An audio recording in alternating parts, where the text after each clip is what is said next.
Hi ಎಲ್ಲರಿಗೂ. ಕತೆ ಶೀರ್ಷಿಕೆ ಚಂದಿರನಿಲ್ಲದ ಕರಾಳ ರಾತ್ರಿ. ಬಡತನದ ಕುಟುಂಬವಾದರೂ ರಾಜಕುಮಾರಿಯಂತೆ ಅತಿ ಮುದ್ದಿನಿಂದ ಬೆಳೆಸಿದ್ದರು ತಂದೆ ತಾಯಿ. ಮಗಳ ರೂಪವಂತಿಕೆಗೆ ಹೊಂದುವಂತೆ ರೂಪಶ್ರೀ ಎಂದೇ ಹೆಸರಿಟ್ಟಿದ್ದರು. ಮಗಳು PUC ಮುಗಿಸುತ್ತಿದ್ದಂತೆ ಬಡತನವೆಂಬ ಕಾರಣದಿಂದಾಗಿ ವಿದ್ಯಾಭ್ಯಾಸವನ್ನ ನಿಲ್ಲಿಸಿ ಯಾರೋ ಒಳ್ಳೆಯ ಸಂಬಂಧ ಎಂದು ಹೇಳಿದ ಕಾರಣ ದೂರದ ಊರಿನ ರೇವಂತ್ ಎನ್ನುವವನಿಗೆ ಮದುವೆ ಮಾಡಿಕೊಟ್ಟರು. ಅವರ ಬಡತನದಲ್ಲೂ ಮಗಳು ಹೋದ ಮನೆಯಲ್ಲಿ ಸುಖವಾಗಿರಲಿ ಎಂಬ ಕಾರಣಕ್ಕೆ ಗಂಡಿನ ಕಡೆಯವರು ಕೇಳಿದಷ್ಟು ವರದಕ್ಷಿಣೆ ಚಿನ್ನಾಭರಣ ಕೊಟ್ಟು ತಮಗೆ ಇದ್ದಲ್ಲೇ ಅದ್ದೂರಿಯಾಗಿ ಮದುವೆ ಮಾಡಿಕೊಟ್ಟಿದ್ದರು. ಮದುವೆಯ ಹೊಸತರಲ್ಲಿ ಎಲ್ಲರೂ ಚೆನ್ನಾಗೇ ಇದ್ದರು. ಕಾಲ ಕಳೆಯುತ್ತಾ ರೂಪಶ್ರೀಗೆ ಅತ್ತೆ ಮನೆಯ ಕಿರುಕುಳ ಹೆಚ್ಚಾಗುತ್ತಿತ್ತು. ಅತ್ತೆ, ನನ್ನ ಮಗನಿಗೆ ಕಟ್ಟಿಲ್ಲ ಎಂದರೆ ನನ್ನ ಮಗನಿಗೆ ಇನ್ನೂ ಒಳ್ಳೆ ಶ್ರೀಮಂತ ಮನೆಯ ಹೆಣ್ಣೆ ಸಿಗುತ್ತಿದ್ದಳು. ನಿನ್ನ ಮನೆಯಲ್ಲಿ ಏನೂ ಗತಿಯಿಲ್ಲ ಎಂದು ಅಂಗಿಸಿ ಮಾತನಾಡುತ್ತಿದ್ದರು. ಇನ್ನು ಗಂಡನಾದವನು, ನಿನ್ನ ತಂದೆಗೆ ಹೇಳಿ ನನಗೆ ದುಡ್ಡು ಹೊಂದಿಸು, ನಾನು ಯಾವುದಾದ್ರೂ ವ್ಯಾಪಾರ ಮಾಡುತ್ತೇನೆ ಎಂದು ದಿನಾ ಮಾತಿನಲ್ಲೇ ಚಿತ್ರಹಿಂಸೆ ಕೊಡುತ್ತಿದ್ದ. ಅವರು ಎಷ್ಟೇ ತನಗೆ ಹಿಂಸೆ ನೀಡಿದರೂ ತನ್ನ ತವರಿಗೆ ಈ ಯಾವುದೇ ವಿಷಯ ತಿಳಿಸದೆ ಮುಚ್ಚಿಟ್ಟು ನೋವು ಪಡುತ್ತಿದ್ದಳು ರೂಪ. ಒಂದು ದಿನ ರಾತ್ರಿ ಕಂಠಪೂರ್ತಿ ಕುಡಿದು ಬಂದ ಗಂಡ, ನಿನ್ನಿಂದ ನನಗೆ ಯಾವುದೇ ಪ್ರಯೋಜನವಿಲ್ಲ, ನಿನ್ನನ್ನು ಕಟ್ಟಿಕೊಂಡು ನಾನು ಹಾಳಾದೆ ಎಂದು ರೂಪಳಿಗೆ ಮನಬಂದಂತೆ ಥಳಿಸಿದ್ದನು. ಮಗನಿಗೆ ಅವನ ತಂದೆ ತಾಯಿಯು ಸಪೋರ್ಟ್ ಮಾಡುತ್ತಾ, ನೀನು ಇಲ್ಲದಿದ್ದರೆ ನಮ್ಮ ಮಗನಿಗೆ ಇನ್ನೊಂದು ಮದುವೆ ಮಾಡುತ್ತೇವೆ, ನೀನು ನಮ್ಮ ಮನೆ ಬಿಟ್ಟು ಹೋಗು ಎಂದು ಅವಳ ಕತ್ತಿಡಿದು ಆಚೆ ತಳ್ಳಿದರು ನಿಯತ್ತಿಲ್ಲದ ಮೂವರು.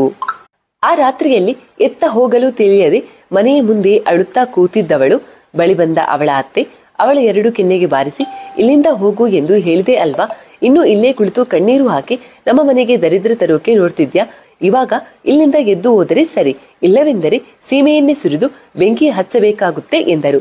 ಈ ರಾತ್ರಿಯಲ್ಲಿ ನಾನು ಎಲ್ಲಿ ಹೋಗಲಿ ಎಂದು ಅಂಗಲಾಚಿ ಬೇಡಿಕೊಂಡರು. ಅವರಿಗೆ ಕರುಣೆ ಬಾರದೆ ಆ ಸರಿ ರಾತ್ರಿಯಲ್ಲಿ ಹೊರಹಾಕಿದ್ದರು.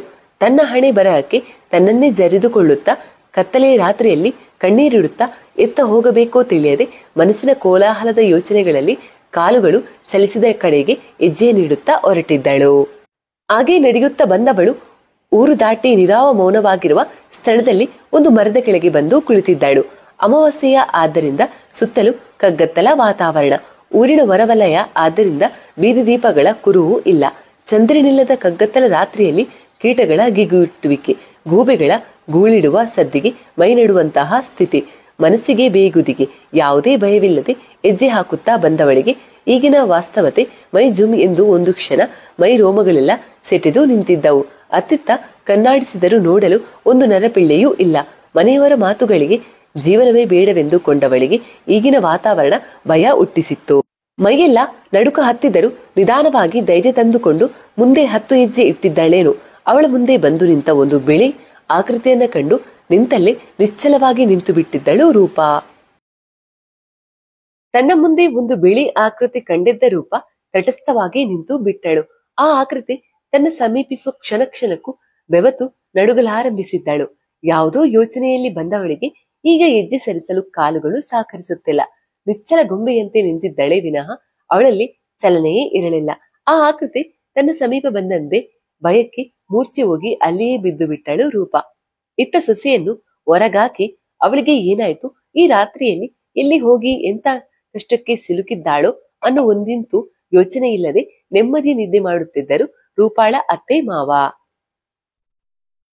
ಇನ್ನು ಗಂಡನಾದವನು ಕುಡಿದ ಮತ್ತಿನಲ್ಲಿ. ಹೆಂಡತಿ ಅನ್ನುವವಳು ತನ್ನ ಜೀವಮಾನದಲ್ಲಿ ಇದ್ದಾಳೆ ಅನ್ನೋದನ್ನು ಮರೆತು ಮದಿರೆಯ ಮತ್ತಲ್ಲಿ ಗಡತ್ತಾಗಿ ನಿದ್ದೆ ಮಾಡುತ್ತಿದ್ದ. ಪಾಪ, ಇವರಿಗೆ ಇಂದೇ ಅನಿಸುತ್ತೆ ನೆಮ್ಮದಿಯ ನಿದ್ದೆ. ಇನ್ನು ಮುಂದೆ ಇಷ್ಟು ನೆಮ್ಮದಿಯ ನಿದ್ದೆ ಇವರ ಕಣ್ಣಿಗೆ ಮರೀಚಿಕೆ ಆಗುವುದರಲ್ಲಿತ್ತು. ಮಂಜಿನ ಹಣಿ ಈರಲು ಭೂಮಿಯ ತನ್ನ ಕಿರಣಗಳಿಂದ ಮುತ್ತಿಡಲು ಸಜ್ಜಾಗಿ ಮುಂಜಾನೆಯೇ ಧರೆಗೆ ಧುಮುಕಿದ್ದ ಪಡುವನದ ಸೂರ್ಯ. ಬೆಳಿಗ್ಗೆ ಇದ್ದ ಸುಗುಣ ಅಂದ್ರೆ ರೂಪಾಳ ಅತ್ತೆ ಸದ್ಯ ಇಂದಿಗೆ ಪೀಡಿತೊಳಗಿತು. ನನ್ನ ಮಗನಿಗೆ ಇನ್ನು ಚೆಂದ ಆಸ್ತಿ ಇರುವ ಹೆಣ್ಣನ್ನ ನೋಡಿ ಮದುವೆ ಮಾಡಿದರೆ ಆಯ್ತು ಎಂದು ಅಂಗಳದ ಕಸ ತೆಗೆಯುತ್ತಲೇ ತಮ್ಮಲ್ಲೇ ಮಾತನಾಡಿಕೊಳ್ಳುತ್ತಿದ್ದರು. ಅವರ ಮಾತಿಗೆ ಯಾರ ಮದುವೆ ಯಾರೊಂದಿಗೆ ಎಂಬ ಗರ್ಜನೆಯ ಧ್ವನಿ ಅಂಗಳದಲ್ಲಿಂದ ಬಂದ ಕಾರಣ ಅತ್ತ ನೋಡಿದವರ ಕಣ್ಣ ಮುಂದೆ ರೂಪ ನಿಂತಿದ್ದಳು. ಅವಳ ವೇಷಭೂಷಣೆ ಹೇಗಿತ್ತೆಂದರೆ ಕ್ಷಣ ನೋಡಿದರೆ ಬೆಚ್ಚಿ ಬೀಳಬೇಕು ಹಾಗೆ ಕಾಣುತ್ತಿದ್ದಳು. ಸುಗುಣಾಳು ಕೂಡ ನೋಡಿದ ತಕ್ಷಣ ಬೆಚ್ಚಿದರು. ಸವರಿಸಿಕೊಂಡಿದ್ದಳು. ಕೂದಲು ಗಾಳಿಗೆ ಹಾರಲು ಮುಖದ ಮುಂದಕ್ಕೆ ಬಿಟ್ಟು ತಲೆ ತಗ್ಗಿಸಿ ನಿಂತ ಭಂಗಿಯೇ ಭಯ ಪಡುವಂತೆ ಕಾಣುತ್ತಿದ್ದಳು. ಸೀರೆಯ ಸೆರಗು ನಿಲ್ಲದೆ ಗಾಳಿಗೆ ಹಾರುತ್ತಿದ್ದರೆ ಅದರೊಂದಿಗೆ ಅವಳ ರೇಷ್ಮೆಯಂತಹ ಕೂದಲು ಗಾಳಿಗೆ ಅಲೆ ಅಲೆಯಾಗಿ ಅವಳ ಮುಖ ಕಾಣಿಸದಂತೆ ಅತ್ತಿಂದಿತ್ತ ಇತ್ತಿಂದಿತ್ತ ಆರುತ್ತಿದ್ದವು. ಅಯ್ಯೋ ಮೂದೇವಿ, ನೀನು ತೊಲಗಿದೆ ಅಂತ ನಾನು ಖುಷಿ ಪಡ್ತಿದ್ರೆ ಮತ್ತೆ ಬಂದ್ಯ, ತೊಲಗಿತು ಪೀಡೆ ಅಂತ ಅಂದರೆ ಮತ್ತೆ ಬಂದೆಯ ಶನಿಯ ಹಾಗೆ. ರಾತ್ರಿ ಅಷ್ಟು ಒಡೆದು ಆಚೆ ಹಾಕಿದರು ಮತ್ತೆ ಬಂದಿದ್ಯಲ್ಲೇ ನಾಚಿಕೆಗೆಟ್ಟವಳೆ, ಹೋಗೇ ಇಲ್ಲಿಂದ. ನನ್ನ ಮನೆಗೆ ಇನ್ನೊಮ್ಮೆ ಬಂದರೆ ಇಲ್ಲೇ ಊತಾಕಿ ಬಿಡ್ತೇನೆ, ಹುಷಾರ್ ಎಂದು ತೋರು ಬೆರಳು ತೋರಿಸಿ ಮಾತನಾಡುತ್ತಿದ್ದ ಶುಗುಣಾಲ ಬೆರಳನ್ನ ಗಟ್ಟಿಯಾಗಿ ಹಿಡಿದ ರೂಪ ಬೆರಳುಗಳನ್ನ ಗಟ್ಟಿಯಾಗಿ ಹಿಂದೆ ತಿರುಗಿಸಿದಳು. ಅವಳು ಬೆರಳು ತಿರುಗಿಸಿದ್ದೇ ನೋವಿಗೆ ನರಳಾಡುತ್ತಾ ಕಿರುಚಿದ್ದಳು ಸುಗುಣ. ಅವರ ಕಿರುಚುವಿಕೆ ಕೇಳಿ ಮಲಗಿದ್ದ ರೇವಂತ್ ಅವನ ತಂದೆ ಇಬ್ಬರು ಒಂದೇ ಓಟಕ್ಕೆ ಹೊರ ಬಂದಿದ್ದರು. ಅಮ್ಮ, ಏನಾಯ್ತು ಅಮ್ಮ ಎಂದು ಸುಗುಣಾಲ ಬಳಿಗೆ ಬಂದು ಕೇಳುತ್ತಿದ್ದ ರೇವಂತ್. ಏನಾಯ್ತೆ ಸುಗುಣ, ಯಾಕ ಹಾಗೆ ಕಿರಿಸಿದ್ದು ಎಂದು ಪ್ರಕಾಶ್. ರೇವು, ಇವಳು ನನ್ನ ಬೆರಳು ತಿರುಗಿಸಿ ಬಿಟ್ಟಳು ಎಂದು ಸೊಸೆಯ ಮೇಲೆ ದೂರಿದ್ದರು ಸುಗುಣ. ಅವರು ಹೇಳಿದಾಗ ರೂಪಾಳನ್ನ ನೋಡಿದರು ತಂದೆ ಮಗ. ಏನೇ, ನನ್ನಮ್ಮನ ಬೆರಳೆ ತಿರುಗಿಸ್ತೀಯಾ, ಎಷ್ಟೇ ಕೊಬ್ಬು ನಿನಗೆ ಎಂದು ಅವಳ ಮೇಲೆ ಕೈ ಎತ್ತಿದೆ. ಅವನ ಕೈ ಹಿಡಿದು ಕೆಳಗಿಳಿಸಿ ರಪ್ಪನೆ ಒಂದು ಕೆನ್ನೆಗೆ ಬಾರಿಸಿದ್ದೆ. ಕೆನ್ನೆ ಹಿಡಿದು ಕೆಳಗೆ ಉರುಳಿದ್ದ ರೇವಂತ್. ರೂಪಾಳ ಅತ್ತೆ ಮಾವ ಇಬ್ಬರು ಮಗನ ಬಳಿಗೆ ಬಂದು ಅವನನ್ನ ಎಬ್ಬಿಸಿ, ರೇವು, ಏನಾಗಿದೆಯೋ ಇವಳಿಗೆ, ರಾತ್ರಿಯವರೆಗೂ ಒಳ್ಳೆ ಇಲಿಮರಿ ಹಾಗೆ ಇದ್ದಳು, ಇವಾಗ ನೋಡಿದರೆ ನಮ್ಮ ಮೇಲೆ ತಿರುಗಿ ನಿಲ್ತಿದ್ದಾಳೆ, ನೋಡಿದರೆ ಒಳ್ಳೆ ದೆವ್ವ ಮುಟ್ಕೊಂಡಿರೋಳಾಗೆ ಇದ್ದಾಳೆ, ರಾತ್ರಿ ಎಲ್ಲ ಇರ್ಲಿಲ್ಲ ಇವಳು, ನನಗೆ ಯಾಕೋ ಭಯ ಆಗ್ತಿದೆ ಕಣೋ ಎಂದರು ಸುಗುಣ. ಅಮ್ಮ, ಅಂಥದ್ದೇನೂ ಇಲ್ಲ, ರಾತ್ರಿ ಮನೆಯಿಂದ ಹೊರಗು ಹಾಕಿದ್ವಿ ಅನ್ನೋ ಕಾರಣಕ್ಕೆ ಕೋಪದಲ್ಲಿ ಇದಾಗಿದ್ದಾಳೆ ಅಷ್ಟೇ, ಅವಳೇ ಸರಿ ಹೋಗ್ತಾಳೆ ಬಿಡು ಎಂದು ಹೇಳಿ ಅವರನ್ನ ಒಳ ಕರೆತಂದಿದ್ದರು. ಅವರು ಒಳ ಬರುವುದರೊಳಗೆ ಒಳಗೆ ಬಂದ ರೂಪ ಸೋಫ ಮೇಲೆ ಒಂದು ಕಾಲು ಮಡಿಸಿ ಇನ್ನೊಂದು ಕಾಲು ಸೋಫಾ ಮೇಲೆ ಅರ್ಧಕ್ಕೆ ನಿಲ್ಲಿಸಿದಂತೆ ಮಡಿಸಿ ಅದರ ಮೇಲೆ ತನ್ನ ಕೈ ಇಟ್ಟು ಕುಳಿತಿದ್ದಳು. ಕೂದಲು ಇನ್ನು ತುರುಬು ಕಟ್ಟದ ಹಾಗೆ ಗಾಳಿಗೆ ಬಿಟ್ಟಿದ್ದಳು. ಅವಳನ್ನ ಆ ಭಂಗಿಯಲ್ಲಿ ನೋಡಿದ ಮೂವರಿಗೆ ಮೈ ಬೆವರ ತೊಡಗಿತ್ತು. ಅವಳ ಮುಂದೆ ಬಂದ ರೇವಂತ್, ಲೇ, ಏನೇ ಹೀಗೆ ಕೂತಿದ್ಯಾ, ಎದ್ದು ಕೆಲಸ ನೋಡು ಎಂದದ್ದೇ. ಅವನ ಕಡೆಗೆ ರೂಪಾಳ ಉರಿನೋಟ. ಅವಳ ಮುಖ ಕಂಡವನು ಬೆಚ್ಚಿ ಇಂದಿನ ಸೋಫಾದಲ್ಲಿ ಬಿದ್ದಿದ್ದ. ಆಗಲೇ ಅವನ ಮುಖವೆಲ್ಲ ಬೆವರ ತೊಡಗಿತ್ತು. ಅವನ ಅವಸ್ಥೆ ನೋಡಿದ ಅವನ ತಂದೆ ತಾಯಿ, ಯಾಕೋ ರೇವು, ಏನಾಯ್ತು, ಹಂಗ್ ಬಿದ್ದೆ ಎಂದು ರೂಪಾಳನ್ನ ನೋಡಿದವರು ಗಡಗಡ ನಡುಗುತ್ತಿದ್ದರು. ರೂಪಾಳ ಮುಖವೆಲ್ಲ ಕೆಂಪಗೆ ಒಳೆಯುತ್ತಿದ್ದರೆ ಅವಳ ಕಪ್ಪನೆಯ ಕಂಗಳು ಉರಿಯುವ ಜ್ವಾಲೆಯಂತೆ ದಗದಗಿಸುತ್ತಿದ್ದವು. ಅವಳ ಆ ರೂಪ ನೋಡಿದ ಮೂವರು ಭಯದಿಂದ ನಡುಗುತ್ತಿದ್ದರು. ತಡವರಿಸುತ್ತಾ ರೂಪಾ ಎಂದು ಮೆಲ್ಲನೆ ಕರೆದಿದ್ದನು ರೇವಂತ್. ಅವನ ಕರೆಗೆ ಅವನನ್ನು ನೋಡದೆ ಏಳು ರೇವಂತ್ ಎಂದಳು. ಅವಳು ರೇವಂತ್ ಎಂದದ್ದೇ ನಡುಗೋ ಸ್ವರದಲ್ಲಿ, ಏನು ರೇವಂತ್, ನಾ ಎಂದಿದ್ದನು. ಅವಳಿಂದ ಸರಿಯಾದ ಶಾಸ್ತಿ ಆಗಿದ್ದರು ಏರು ಧ್ವನಿಯಲ್ಲೇ, ಏನೇ ಮೂದೇವಿ, ಗಂಡ ಅನ್ನೋ ಗೌರವ ಇಲ್ಲದೆ ಹೆಸರಿಟ್ಟು ಕರಿತೀಯ, ಎಷ್ಟೇ ಕೊಬ್ಬು ನಿನಗೆ ಎಂದು ಕಿರುಚಿದ್ದರು ಸುಗುಣ. ಅರೆರೆ, ಅತ್ತೆ ಮಾವ ಹೆಸರಿಟ್ಟಿರುವುದು ಕರೆಯೋಕೆ ತಾನೆ, ಹೆಸರಿಡಿದು ಕರೆದರೆ ಗೌರವ ಕಳೆಯೋದು ಅಂತ. ಆದರೆ ಆ ಸಂಪತ್ತಿಗೆ ಹೆಸರು ಯಾಕೆ ಇಡಬೇಕು ಎಂದಳು ಅವರನ್ನು ಅಣಕ ಮಾಡುತ್ತಾ. ಅತ್ತೆ ಮಾವ ನ ಎಂದು ಹೇಳಿಕೊಂಡ ಸುಗುಣ ಅವರ ಮೈಯೆಲ್ಲ ಬೆವರುತ್ತಿತ್ತು. ರೂಪಾ, ಏನಿದು ನಿನ್ನ ಮಾತು, ಗಂಡ ಅನ್ನೋ ಗೌರವ ಕೊಡು ಎಂದರೆ ನಿನ್ನ ಅತ್ತೆ ಮಾತಿಗೂ ಎದುರಾಡುತ್ತಿದ್ದೀಯಲ್ಲ ಎಂದು ಕೇಳಿದರು ರೂಪಾಳ ಮಾವ ಗೋವರ್ಧನ್. ಅರೆ ಮಾಮಾಜಿ, ಇವಾಗ ನಾನೆಂತ ಎದರು ಉತ್ತರ ಕೊಟ್ಟೆ ಅಂತ ನೀವು ನನ್ನ ಮೇಲೆ ಗರಂ ಆಗಿದ್ದೀರಿ ಎಂದಳು. ಅವರೆಲ್ಲರ ಮಾತಿಗೆ ಅವಳದ್ದು ವ್ಯಂಗ್ಯನಗೂ ಮಾತ್ರ. ಏನು, ಮಾಮಾಜಿನ? ಸುಗುಣನ ಅತ್ತೆಮಾ ಅಂದೆ, ರೇವುನ ಹೆಸರಿಟ್ಟು ಕರೆದೆ ಎಂದರೆ ನೀನು ಎಂದು ತೊದ್ದಳಿದವರು ನೀನು ಪದ್ಮಾವತಿ ಎಂದವರ ಸ್ವರ ಕ್ಷೀಣವಾಗಿತ್ತು. ಗೋವರ್ಧನ ಹೇಳಿದ ಹೆಸರು ಕೇಳಿ ಗಹಗಹಿಸಿ ನಕ್ಕ ರೂಪ. ಅರೆರೆ ಮಾಮಾಜಿ, ನನ್ನ ಎಷ್ಟು ಬೇಗ ಕಂಡು ಹಿಡಿದಿರಿ ನೀವು, ನಂಗೆ ತುಂಬಾ ಖುಷಿ ಆಗ್ತಿದೆ ಮಾಮಾಜಿ. ನಿಮಗೆ ನನ್ನ ನೆನಪಿಲ್ಲ ಅಂತ ಅಂದುಕೊಂಡಿದ್ದೆ, ಪರವಾಗಿಲ್ಲ, ನಾನು ನಿಮಗಿನ್ನೂ ನೆನಪಿದ್ದೇನೆ. ಆದರೆ ನೋಡಿ, ನೆನಪಿರಬೇಕಾದವರಿಗೆ ನನ್ನ ನೆನಪಿಲ್ಲ ಎಂದು ರೇವಂತ್ ಕಡೆ ನೋಡಿದವಳ ಕಣ್ಣಲ್ಲಿ ಸೇಡಿನ ಜ್ವಾಲೆ ಎದ್ದು ಕಾಣುತ್ತಿತ್ತು. ಅವಳ ಆ ಉರಿನೋಟಕ್ಕೆ ಭಯಕ್ಕೆ ಉಗುಳು ನುಂಗುತ್ತಿದ್ದ ರೇವಂತ್, ನೀನು ಪದ್ದೂನ ಎಂದರು ಸುಗುಣ ತಡವರಿಗೆ ಎಲ್ಲಿ. ಯಾಕೆ ಅತ್ತೆಮ್ಮ, ನಿಮಗೆ ನಾನು ಬಂದದ್ದು ಇಷ್ಟ ಆಗಿಲ್ವಾ ಎಂದವಳು ಅವರ ಕಡೆಗೆ ಸುಟ್ಟು ಬಿಡುವಂತೆ ನೋಡಿದ್ದಳು. ಅವಳ ಉರಿವ ನೋಟಕ್ಕೆ ಸುಗುಣಾಲ ಧ್ವನಿ ಹೊರಗೆ ಬರಲೇ ಇಲ್ಲ. ಗೋವರ್ಧನ ಕಡೆಗೆ ತಿರುಗಿದವಳು, ಮಾಮಾಜಿ, ನಂಗೆ ನಾಟಿ ಕೋಳಿ ಸಾರು ಮುದ್ದೆ ಬೇಕು, ತಿಂದು ತುಂಬಾ ದಿನ ಆಯ್ತು, ಹೊಟ್ಟೆ ತಳ ಆಗ್ತಿದೆ ಎಂದವಳು ತನ್ನ ಹೊಟ್ಟೆ ನೀವಿಕೊಂಡಳು. ಇನ್ನೊಂದು, ನಂಗೆ ಹಸಿವಿಗೆ ತಡೆಯೋಕೆ ಆಗ್ತಿಲ್ಲ, ಇನ್ನೊಂದು ಗಂಟೆಯಲ್ಲಿ ಎಲ್ಲಾ ರೆಡಿ ಆಗಿರಬೇಕು, ಇಲ್ಲ ಎಂದರೆ ನಾನು ಏನ್ ಮಾಡ್ತೀನಿ ನಂಗೆ ಗೊತ್ತಿಲ್ಲ, ನಾನು ಸ್ವಲ್ಪ ಹೊತ್ತು ಮಲಗಿ ಬಿಡ್ತೀನಿ, ಯಾಕೋ ಮೈಯೆಲ್ಲ ಭಾರ ಅನಿಸ್ತಿದೆ, ಇಷ್ಟು ದಿನ ಅಲ್ಲಿ ಇಲ್ಲಿ ಅಲೆದಾಡಿ ಆಯಾಸವಾಗಿದೆ ಎಂದು ರೂಮಿಗೆ ಹೋಗುವವಳು ಮತ್ತೆ ಸುಗುಣರ ಮುಂದೆ ಬಂದಿದ್ದಳು. ಅವಳು ಏಕಾಏಕಿ ಮುಂದೆ ಬಂದಿದ್ದೆ ಸುಗುಣ ಎರಡೆಜ್ಜೆ ಹಿಂದೆ ಸರಿದಿದ್ದರು ಭಯಕ್ಕೆ.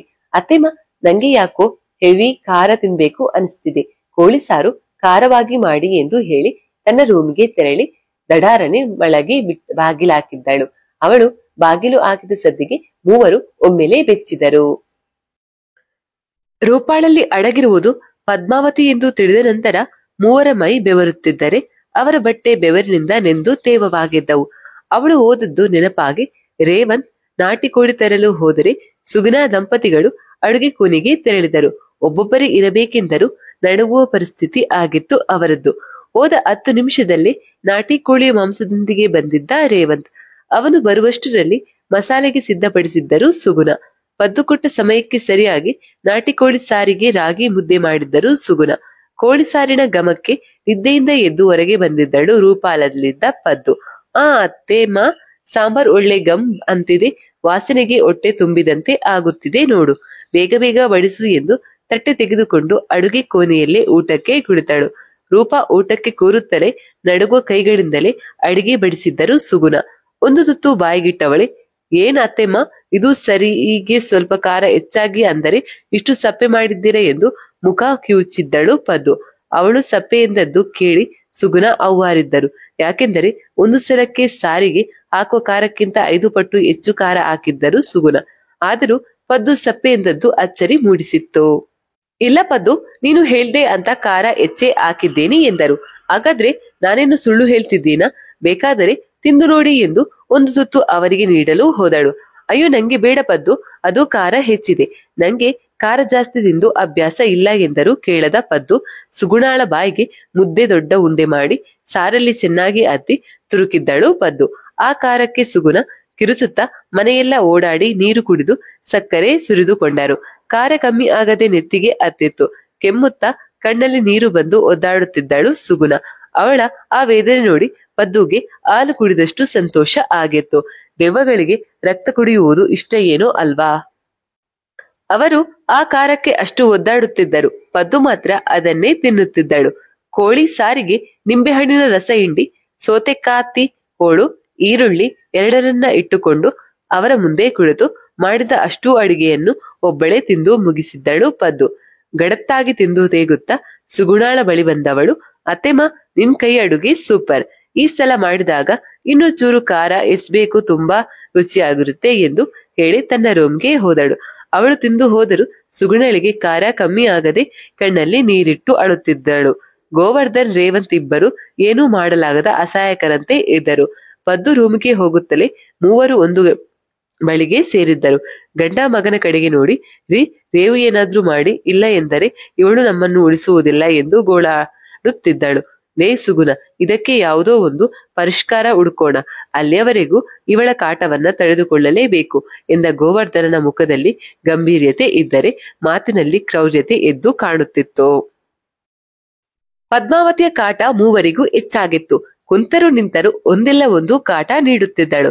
ಗೋವರ್ಧನ ಅವಳ ಕಾಟ ತಡೆಯಲು ಆಗದೆ ಒಬ್ಬ ಮಾಂತ್ರಿಕನ ಬಳಿ ಹೋಗಿದ್ದ. ನಡೆದ ಘಟನೆ ವಿವರಿಸಿ ಪದ್ಮಾವತಿಯಿಂದ ತಮಗೆ ಮುಕ್ತಿ ಕೊಡಿ ಎಂದು ಕೇಳಿಕೊಂಡನು. ಆ ಮಾಂತ್ರಿಕ ಬರುವ ಸಮಯಕ್ಕೆ ನಾನು ಬರ್ತೇನೆ, ನೀವಿನ್ನೂ ಹೊರಡಿ ಎಂದು ಹೇಳಿದರು. ಮಾಂತ್ರಿಕರೇ, ನಾನು ನಿಮ್ಮನ್ನೇ ನಂಬಿ ಬಂದಿದ್ದೇನೆ. ಅವಳ ಕಾಟ ತಡೆಯಲು ಆಗುತ್ತಿಲ್ಲ, ಎಲ್ಲಿ ನಮ್ಮ ಪ್ರಾಣಕ್ಕೆ ಅಪಾಯ ಮಾಡುವಳೋ ಎಂಬ ಭಯವಾಗುತ್ತಿದೆ ಎಂದು ಬೇಡಿಕೆ ಇಟ್ಟಿದ್ದನು. ನೋಡು ಗೋವರ್ಧನ, ಅವಳ ಕಾಟ ಇನ್ನೂ ಕೆಲವು ದಿನ ನೀವು ತಡೆಯಲೇಬೇಕು. ಈಗ ಅವಳ ಆತ್ಮವನ್ನ ಬಂಧಿಸಲು ಸಾಧ್ಯವಿಲ್ಲ. ಅವಳ ಆತ್ಮ ಬಂಧಿಸುವ ಸಮಯಕ್ಕೆ ನಾನು ನಿಮ್ಮ ಮನೆಗೆ ಬರುತ್ತೇನೆ.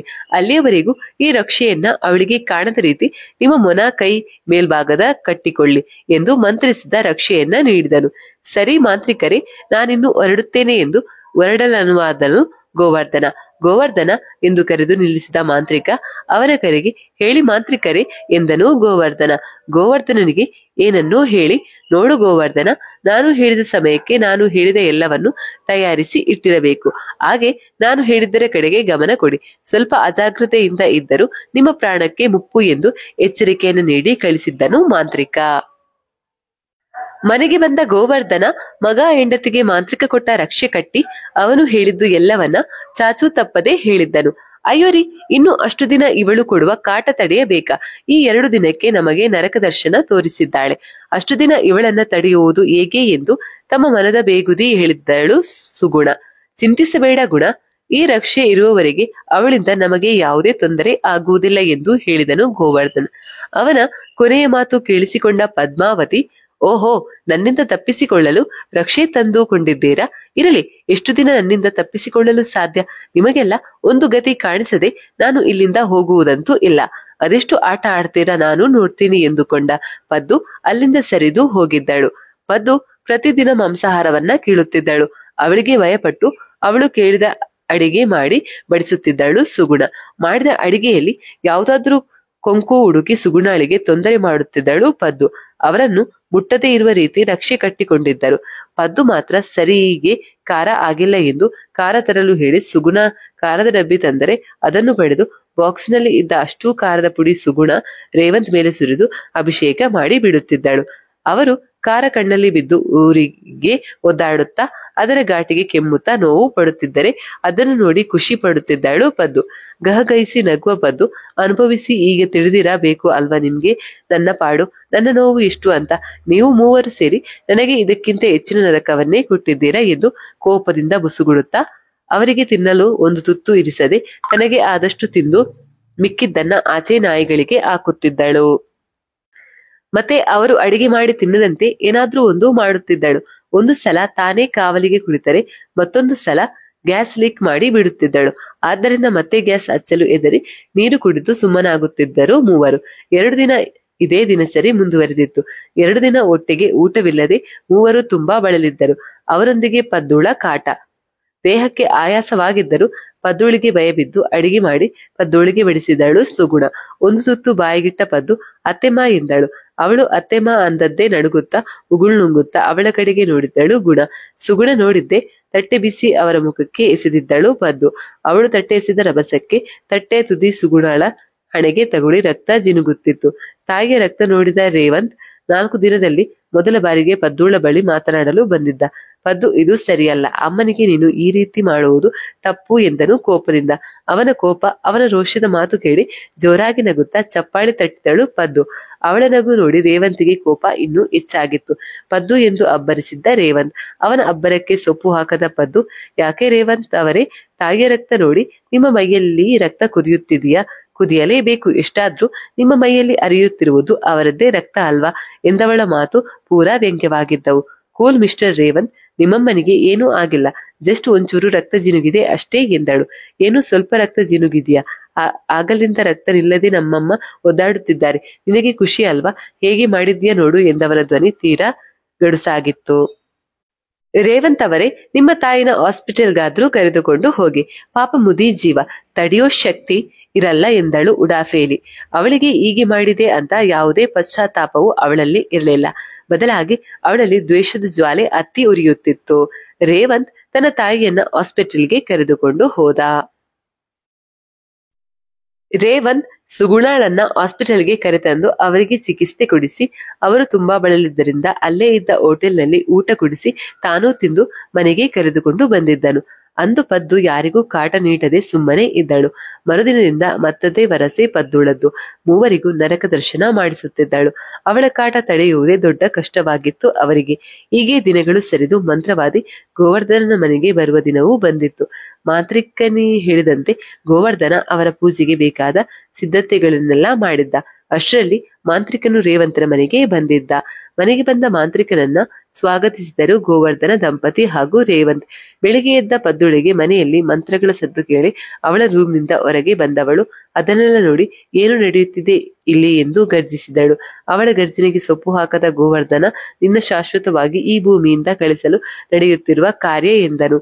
ಅವನ ಮಾತಿಗೆ ಕೆರಳಿ ನಿಂತವಳು ಮನೆಯಲ್ಲಿ ನಡೆಯುತ್ತಿರುವುದನ್ನೆಲ್ಲ ಗಮನಿಸುತ್ತಾ ನಿಂತಳು. ಮನೆಯ ಮಧ್ಯಭಾಗದಲ್ಲಿ ದೊಡ್ಡದಾದ 8 ಮೂಲೆಯ ರಂಗೋಲಿ ಬಿಡಿಸಿ ಅದರ ಮೂಲೆಗಳಲ್ಲಿ ನಿಂಬೆಹಣ್ಣು ಇಟ್ಟು ಅದರ ಮೇಲೆ ಅರಿಶಿನ ಕುಂಕುಮ ಹಾಕಿ ಅದರ ಎದುರಿಗೆ ಮಹಾಂಕಾಳಿಯ ವಿಗ್ರಹವನ್ನಿಟ್ಟು ವಿಗ್ರಹದ ಮುಂದೆ ಹೋಮಗುಂಡವನ್ನ ಹಚ್ಚಿ ಹೋಮಕ್ಕೆ ಹಸಿನೆತ್ತರನ್ನ ಪೋಕ್ಷಿಸುತ್ತಾ ಇದ್ದ ಮಾಂತ್ರಿಕ. ಮಾಂತ್ರಿಕನನ್ನು ಮಕ್ಕಳು ನೋಡಿದರೆ ನಿಂತಲ್ಲೇ ಬೆಚ್ಚಿ ಕಿಟಾರನೆ ಕಿರುಸಿ ರಂಪ ಮಾಡುತ್ತಿದ್ದರೇನೋ ಅಷ್ಟು ಭಯಂಕರವಾಗಿ ತಯಾರಾಗಿ ಹೋಮಾಗ್ನಿಯ ಮುಂದೆ ಕುಳಿತಿದ್ದ ಮಾಂತ್ರಿಕ ತನ್ನ ಕುತ್ತಿಗೆವರೆಗೂ ಇದ್ದ ಗುಂಗೂರು ಕೂದಲನ್ನ ಇಳಿಬಿಟ್ಟು ಕತ್ತಲ್ಲಿ ಎತ್ತದೋ ಬಣ್ಣ ಬಣ್ಣದ ಮಣಿಗಳ ಸರಗಳು 5-6 ಧರಿಸಿ ಅದರೊಂದಿಗೆ ಚಿಕ್ಕ ಬುರುಡೆಯ ಮಾಲೆ ತೊಟ್ಟು ಕೈ ತೋಳುಗಳಿಗೆ ಕಪ್ಪು ದಾರದಿಂದ ಸಣ್ಣ ಬುರುಡೆಯನ್ನು ಏರಿಸಿದ್ದ ದಾರ ಬಿಗಿದುಕೊಂಡು ಕಣ್ಣಿನ ರೆಪ್ಪೆಗಳ ಸುತ್ತ ಕಾಡಿಗೆ ಬೆಳೆದು ಹಣೆಯ ತುಂಬ ಅರಿಶಿನ ಬೆಳೆದುಕೊಂಡು ಮಧ್ಯೆ ದೊಡ್ಡದಾದ ಕಪ್ಪು ಬೊಟ್ಟು ಇಟ್ಟುಕೊಂಡು ಕಪ್ಪು ಪಂಚೆ ಉಟ್ಟು ಸೊಂಟಕ್ಕೆ ಕೆಂಪು ಬಣ್ಣದ ಬಟ್ಟೆ ಕಟ್ಟಿಕೊಂಡು ಕಣ್ಣಿನ ಗಾತ್ರ ಹೆಚ್ಚು ಮಾಡುತ್ತಾ ಮಂತ್ರಗಳನ್ನ ಪಠಿಸುತ್ತಾ ಹೋಮಕ್ಕೆ ರಕ್ತಾಭಿಷೇಕ ಮಾಡುತ್ತಿದ್ದರೆ ನೋಡಿದ ಯಾರೇ ಆದರೂ ಒಂದು ಕ್ಷಣ ನಡುಗಬೇಕಿತ್ತು.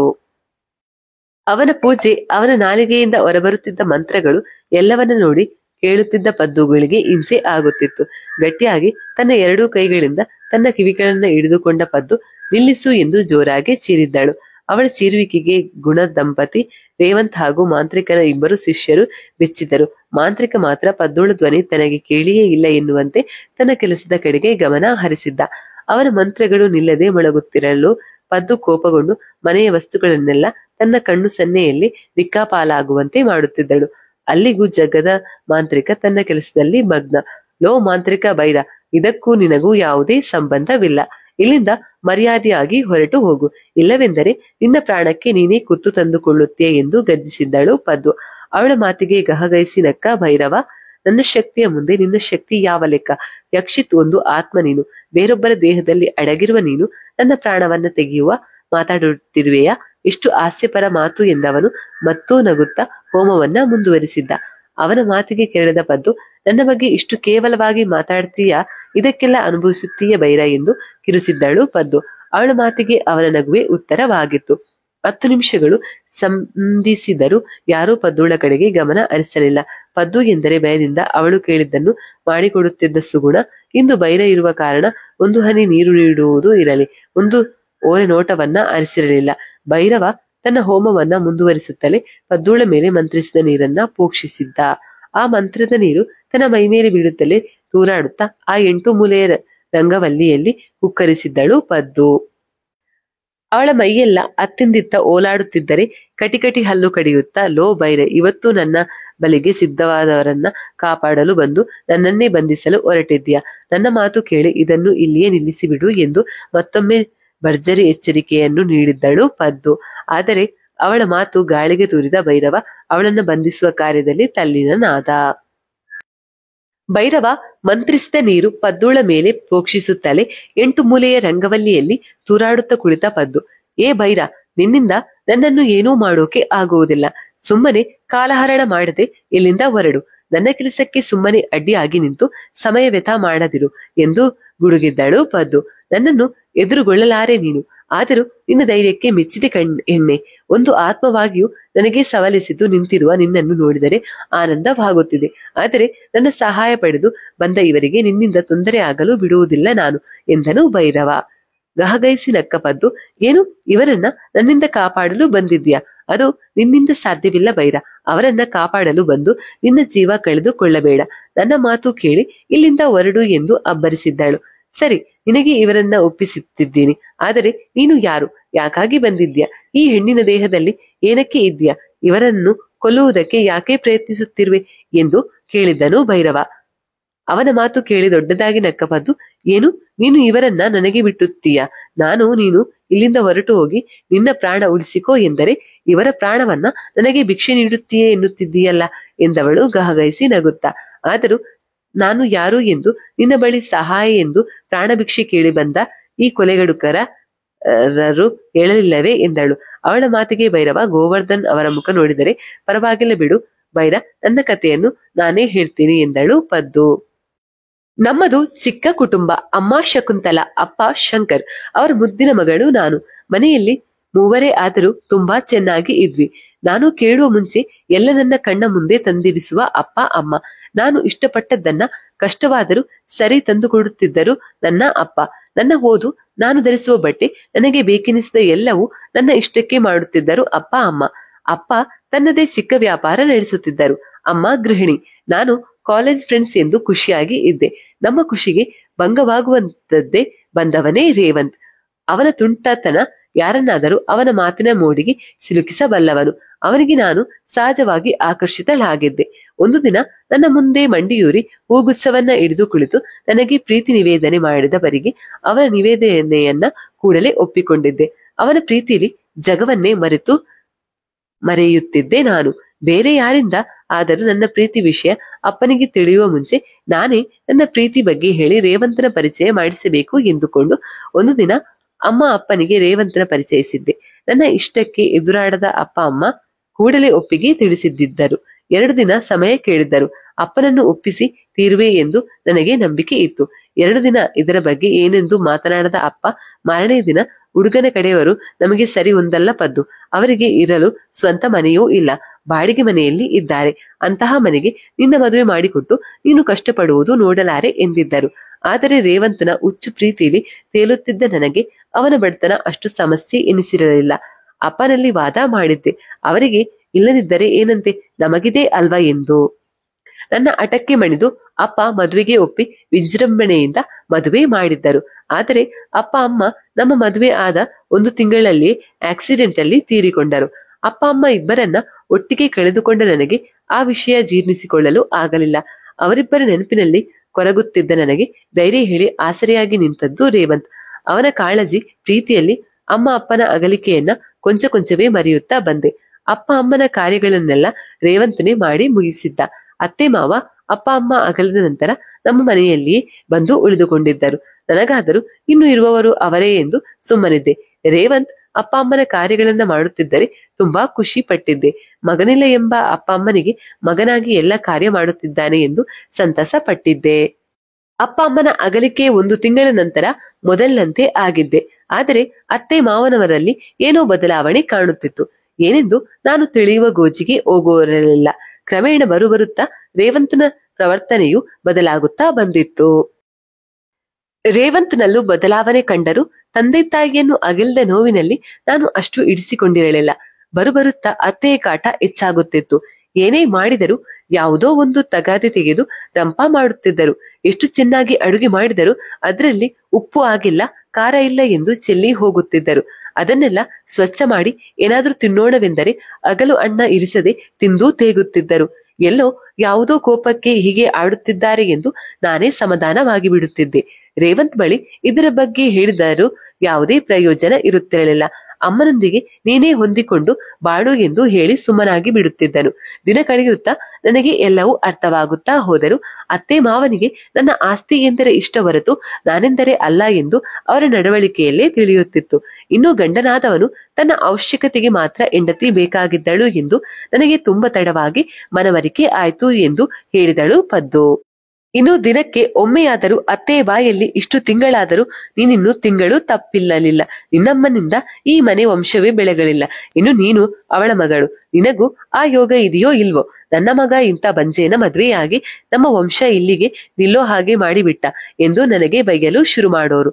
ಅವರ ಮಾತು ಕೇಳಿ ಕೇಳಿ ನನಗೆ ಹಿಂಸೆ ಅನ್ನಿಸೋದು. ನನಗೆ ಒಮ್ಮೊಮ್ಮೆ ಅನ್ನಿಸೋದು, ಹೆಣ್ಣು ಮಗು ಹುಟ್ಟಿದರೆ ಅದು ಆ ವಂಶವೇ ನಾಶವೇ. ಹೆಣ್ಣು ಎಂದರೆ ಯಾಕೆ ಈ ಪ್ರಪಂಚ ಇಷ್ಟು ಕೀಳಾಗಿ ನೋಡುತ್ತದೆ? ಹೆಣ್ಣು ಮಗು ಇಲ್ಲದಿದ್ದರೆ ಮುಂದೆ ಮಾನವ ಜನ್ಮ ಉದ್ಭವಿಸುವುದಾದ್ರೂ ಹೇಗೆ? ಬರೀ ಗಂಡು ಮಕ್ಕಳೇ ಬೇಕು ಎಂದರೆ ಭವಿಷ್ಯದ ಗತಿ ಏನಾಗಿರಬೇಡ ಎಂದು. ನಮ್ಮ ಸಮಾಜದಲ್ಲಿ ಗಂಡಿಗೆ ಇರುವ ಬೆಲೆ ಹೆಣ್ಣಿಗೆ ಇಲ್ಲ.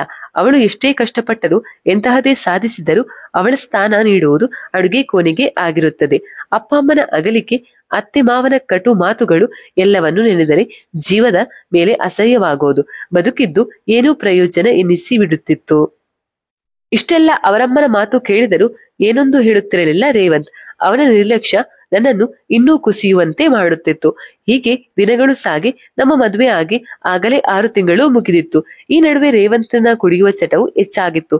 ನಾನು ಎಷ್ಟು ಹೇಳಿದರೂ ಕೇಳುತ್ತಿರಲಿಲ್ಲ. ನಾನು ಹೆಚ್ಚಿಗೆ ಹೇಳಲು ಹೋದರೆ ಅತ್ತೆ ನನ್ನನ್ನೇ ದಂಡಿಸೋಳು. ನನ್ನ ಮಗನನ್ನೇ ಪ್ರಶ್ನೆ ಮಾಡುತ್ತೀಯೇ ಎಂದು ಒಡೆಯೋರು.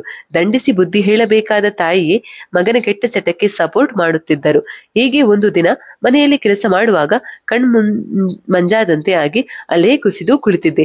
ಸ್ವಲ್ಪ ಸಮಯ ಸುಧಾರಿಸಿಕೊಂಡು ಮತ್ತೆ ಕೆಲಸ ಮಾಡಲು ಹೋದರೆ ಮತ್ತೆ ಅದೇ ಪುನರಾವರ್ತನೆ ಆದಾಗ ಹಾಸ್ಪಿಟಲ್ನಲ್ಲಿ ತೋರಿಸುವ ಅಂತ ಆಸ್ಪತ್ರೆಗೆ ಚೆಕ್ ಮಾಡಿದ ಡಾಕ್ಟರ್ ನನಗೆ ಒಂದು ಸಿಹಿ ಸುದ್ದಿ ನೀಡಿದ್ದರು, ನಾನು ತಾಯಿಯಾಗುತ್ತಿರುವೆ ಎಂದು. ಆ ಮಾತು ಕೇಳಿ ನನಗೆ ಇಡಿಸಲಾರದ ಸಂಭ್ರಮ ಪಟ್ಟಿದ್ದೆ. ನನಗಾಗಿ ಒಂದು ಜೀವ ಬರುತ್ತಿದೆ ಎಂದೆ. ಆ ಸಿಹಿ ಸುದ್ದಿ ರೇವಂತ್ನಿಗೆ ಹೇಳಬೇಕು, ಅವನ ಖುಷಿ ನೋಡಬೇಕು ಅಂತ ಅವಸರದಿಂದ ಮನೆಗೆ ಬಂದೆ. ನನ್ನ ಮಗು ಹುಟ್ಟಿ ನನಗೆ ಅಮ್ಮನ ಪಟ್ಟ ಕೊಡುತ್ತೆ, ನನ್ನಲ್ಲಿ ನನ್ನ ಮಗು ಬೆಳೆಯುತ್ತದೆ ಎಂದು ನನ್ನಲ್ಲಿಯೇ ಸಾವಿರ ಕನಸು ಕಾಣುತ್ತಾ ಮನೆಗೆ ಬಂದೆ. ಆದರೆ ಮನೆಗೆ ಬಂದ ನಂತರ ತಿಳಿದ ವಿಷಯ ನನ್ನ ಜೀವನಕ್ಕೆ ಕೊನೆಗಾಣುವಂತದ್ದಾಗಿ ಬಿಟ್ಟಿತ್ತು. ನಾನು ತಾಯಿಯಾಗುತ್ತಿರುವೆ ಎಂಬ ಸಂಭ್ರಮ ಹೊತ್ತು ಮನೆಗೆ ಬಂದೆ. ಈ ವಿಷಯ ತಿಳಿಸಿದರೆ ರೇವಂತ್ ತುಂಬಾ ಖುಷಿ ಪಡುತ್ತಾನೆ. ಅತ್ತೆ ಸಹ ಇದರಿಂದ ನನಗೆ ಬೈಯುವುದು ಕಡಿಮೆ ಮಾಡುತ್ತಾರೆ. ಮನೆಗೆ ಹೊಸ ಅತಿಥಿ ಆಗಮನ ಎಂದು ಎಲ್ಲರೂ ಸಂಭ್ರಮಿಸುತ್ತಾರೆ ಎಂದು ನನ್ನಲ್ಲಿಗೆ ಸಾವಿರ ಕನಸು ಕಾಣುತ್ತಾ ಮನೆಗೆ ಬಂದೆ. ನಾನು ಮನೆಗೆ ಬರುವಷ್ಟರಲ್ಲಿ ಅತ್ತೆ ಮಾವ ಇಬ್ಬರು ಮಾತನಾಡುತ್ತಿದ್ದರು. ಎಂದಿನ ಹಾಗೆ ಮಾತನಾಡುತ್ತಿರಬೇಕೆಂದು ಸುಮ್ಮನೆ ಮನೆಯೊಳಗೆ ಬರವಳಿದ್ದೆ. ಆದರೆ ಅವರಾಡಿದ ಮಾತು ಕಿವಿಗೆ ಬೀಳುತ್ತಲೇ ಹೊಸ್ತಿಲೊಳಗೆ ಇರಿಸಬೇಕಾದ ಕಾಲು ಹಿಂತೆಗೆದುಕೊಂಡು ಬಾಗಿಲ ಬಳಿಯೇ ನಿಂತು ಅವರ ಮಾತಿಗೆ ಕಿವಿಗೊಟ್ಟೆ. ರೀ, ಪದ್ದೂಳ ಅಪ್ಪ ಅಮ್ಮ ನನ್ನ ಸಾಯಿಸಿದಂತೆ ಈ ಪದ್ದೂಳನ್ನ ಸಾಯಿಸಿದರೆ ಈ ಆಸ್ತಿ, ದುಡ್ಡು, ಒಡವೆ ಎಲ್ಲವೂ ನಮ್ಮದಾಗುತ್ತೆ ಎಂದರು. ಅವರ ಮಾತು ಕೇಳಿ ಸಿಡಿಲು ಹೊಡೆದಂತೆ ಬಾಗಿಲಲ್ಲಿ ನಿಂತು ಬಿಟ್ಟೆ.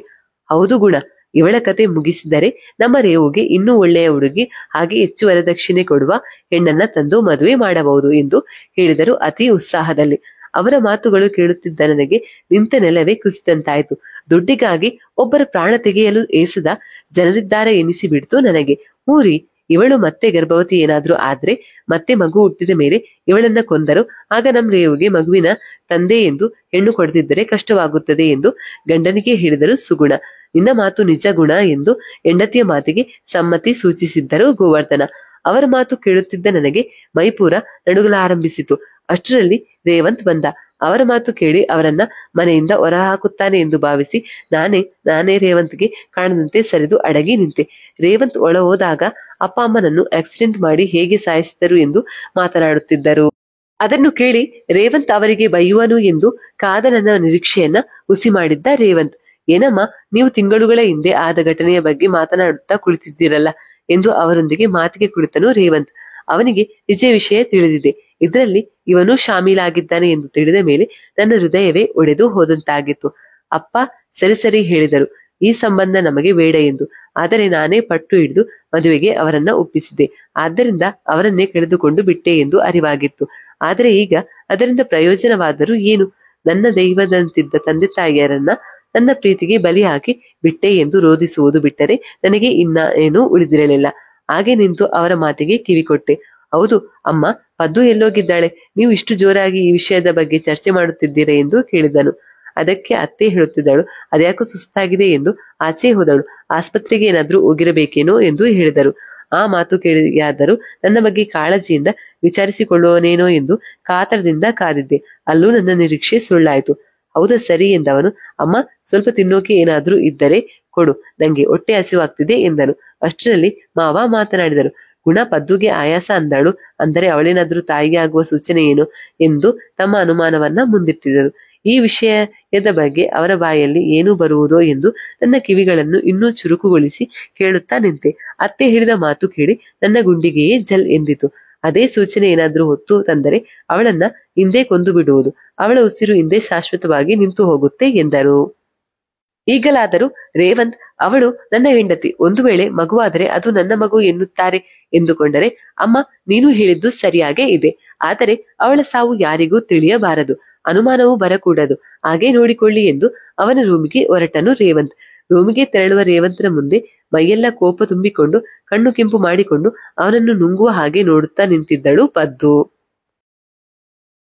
ರೇವಂತನ ಮಾತಿಗೆ ಕೆಂಡಾಮಂಡಲವಾದ ಪದ್ದು ಅವನನ್ನೇ ನುಂಗುವಂತೆ ನೋಡುತ್ತಾ ಅವನಿಗೆ ಅಡ್ಡಲಾಗಿ ನಿಂತಳು.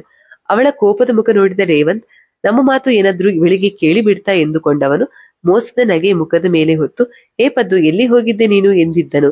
ಅವನ ಮಾತು ತನಗಲ್ಲ ಎಂಬಂತೆ ಅವನ ಕೆನ್ನೆಗೆ ತನ್ನ ಕೈ ಬೀಸಿ ಬಾರಿಸಿದ್ದಾಳು. ಅವಳ ಏಟಿಗೆ ರೇವಂತನೇ ಒಂದು ಹೆಜ್ಜೆ ಹಿಂದೆ ಸರಿದಿದ್ದ. ಪದ್ದೂಳ ಏಟಿಗೆ ಮೂವರು ಕ್ಷಣ ಶಾಕ್ನಲ್ಲಿ ನಿಂತಿದ್ದರು. ಅವಳ ಹೊಡೆತಕ್ಕೆ ಸವರಿಸಿಕೊಂಡವನು, ಏ ಪದ್ದು, ನಿಂಗೆ ಹುಚ್ಚೇನಾದ್ರೂ ಹಿಡಿದಿದ್ಯಾ? ನಂಗ್ಯಾಕೆ ಹೊಡೆದೆ ಎಂದನು ಕೋಪದಿಂದ. ಏನು, ಯಾಕೆ ಹೊಡೆದೆ ಅಂತ ಕೇಳ್ತಿದ್ಯಾ? ನಿನ್ನ ಹೊಡೆಯೋದು ಅಲ್ಲ, ಕೊಂದರೂ ತಪ್ಪಿಲ್ಲ.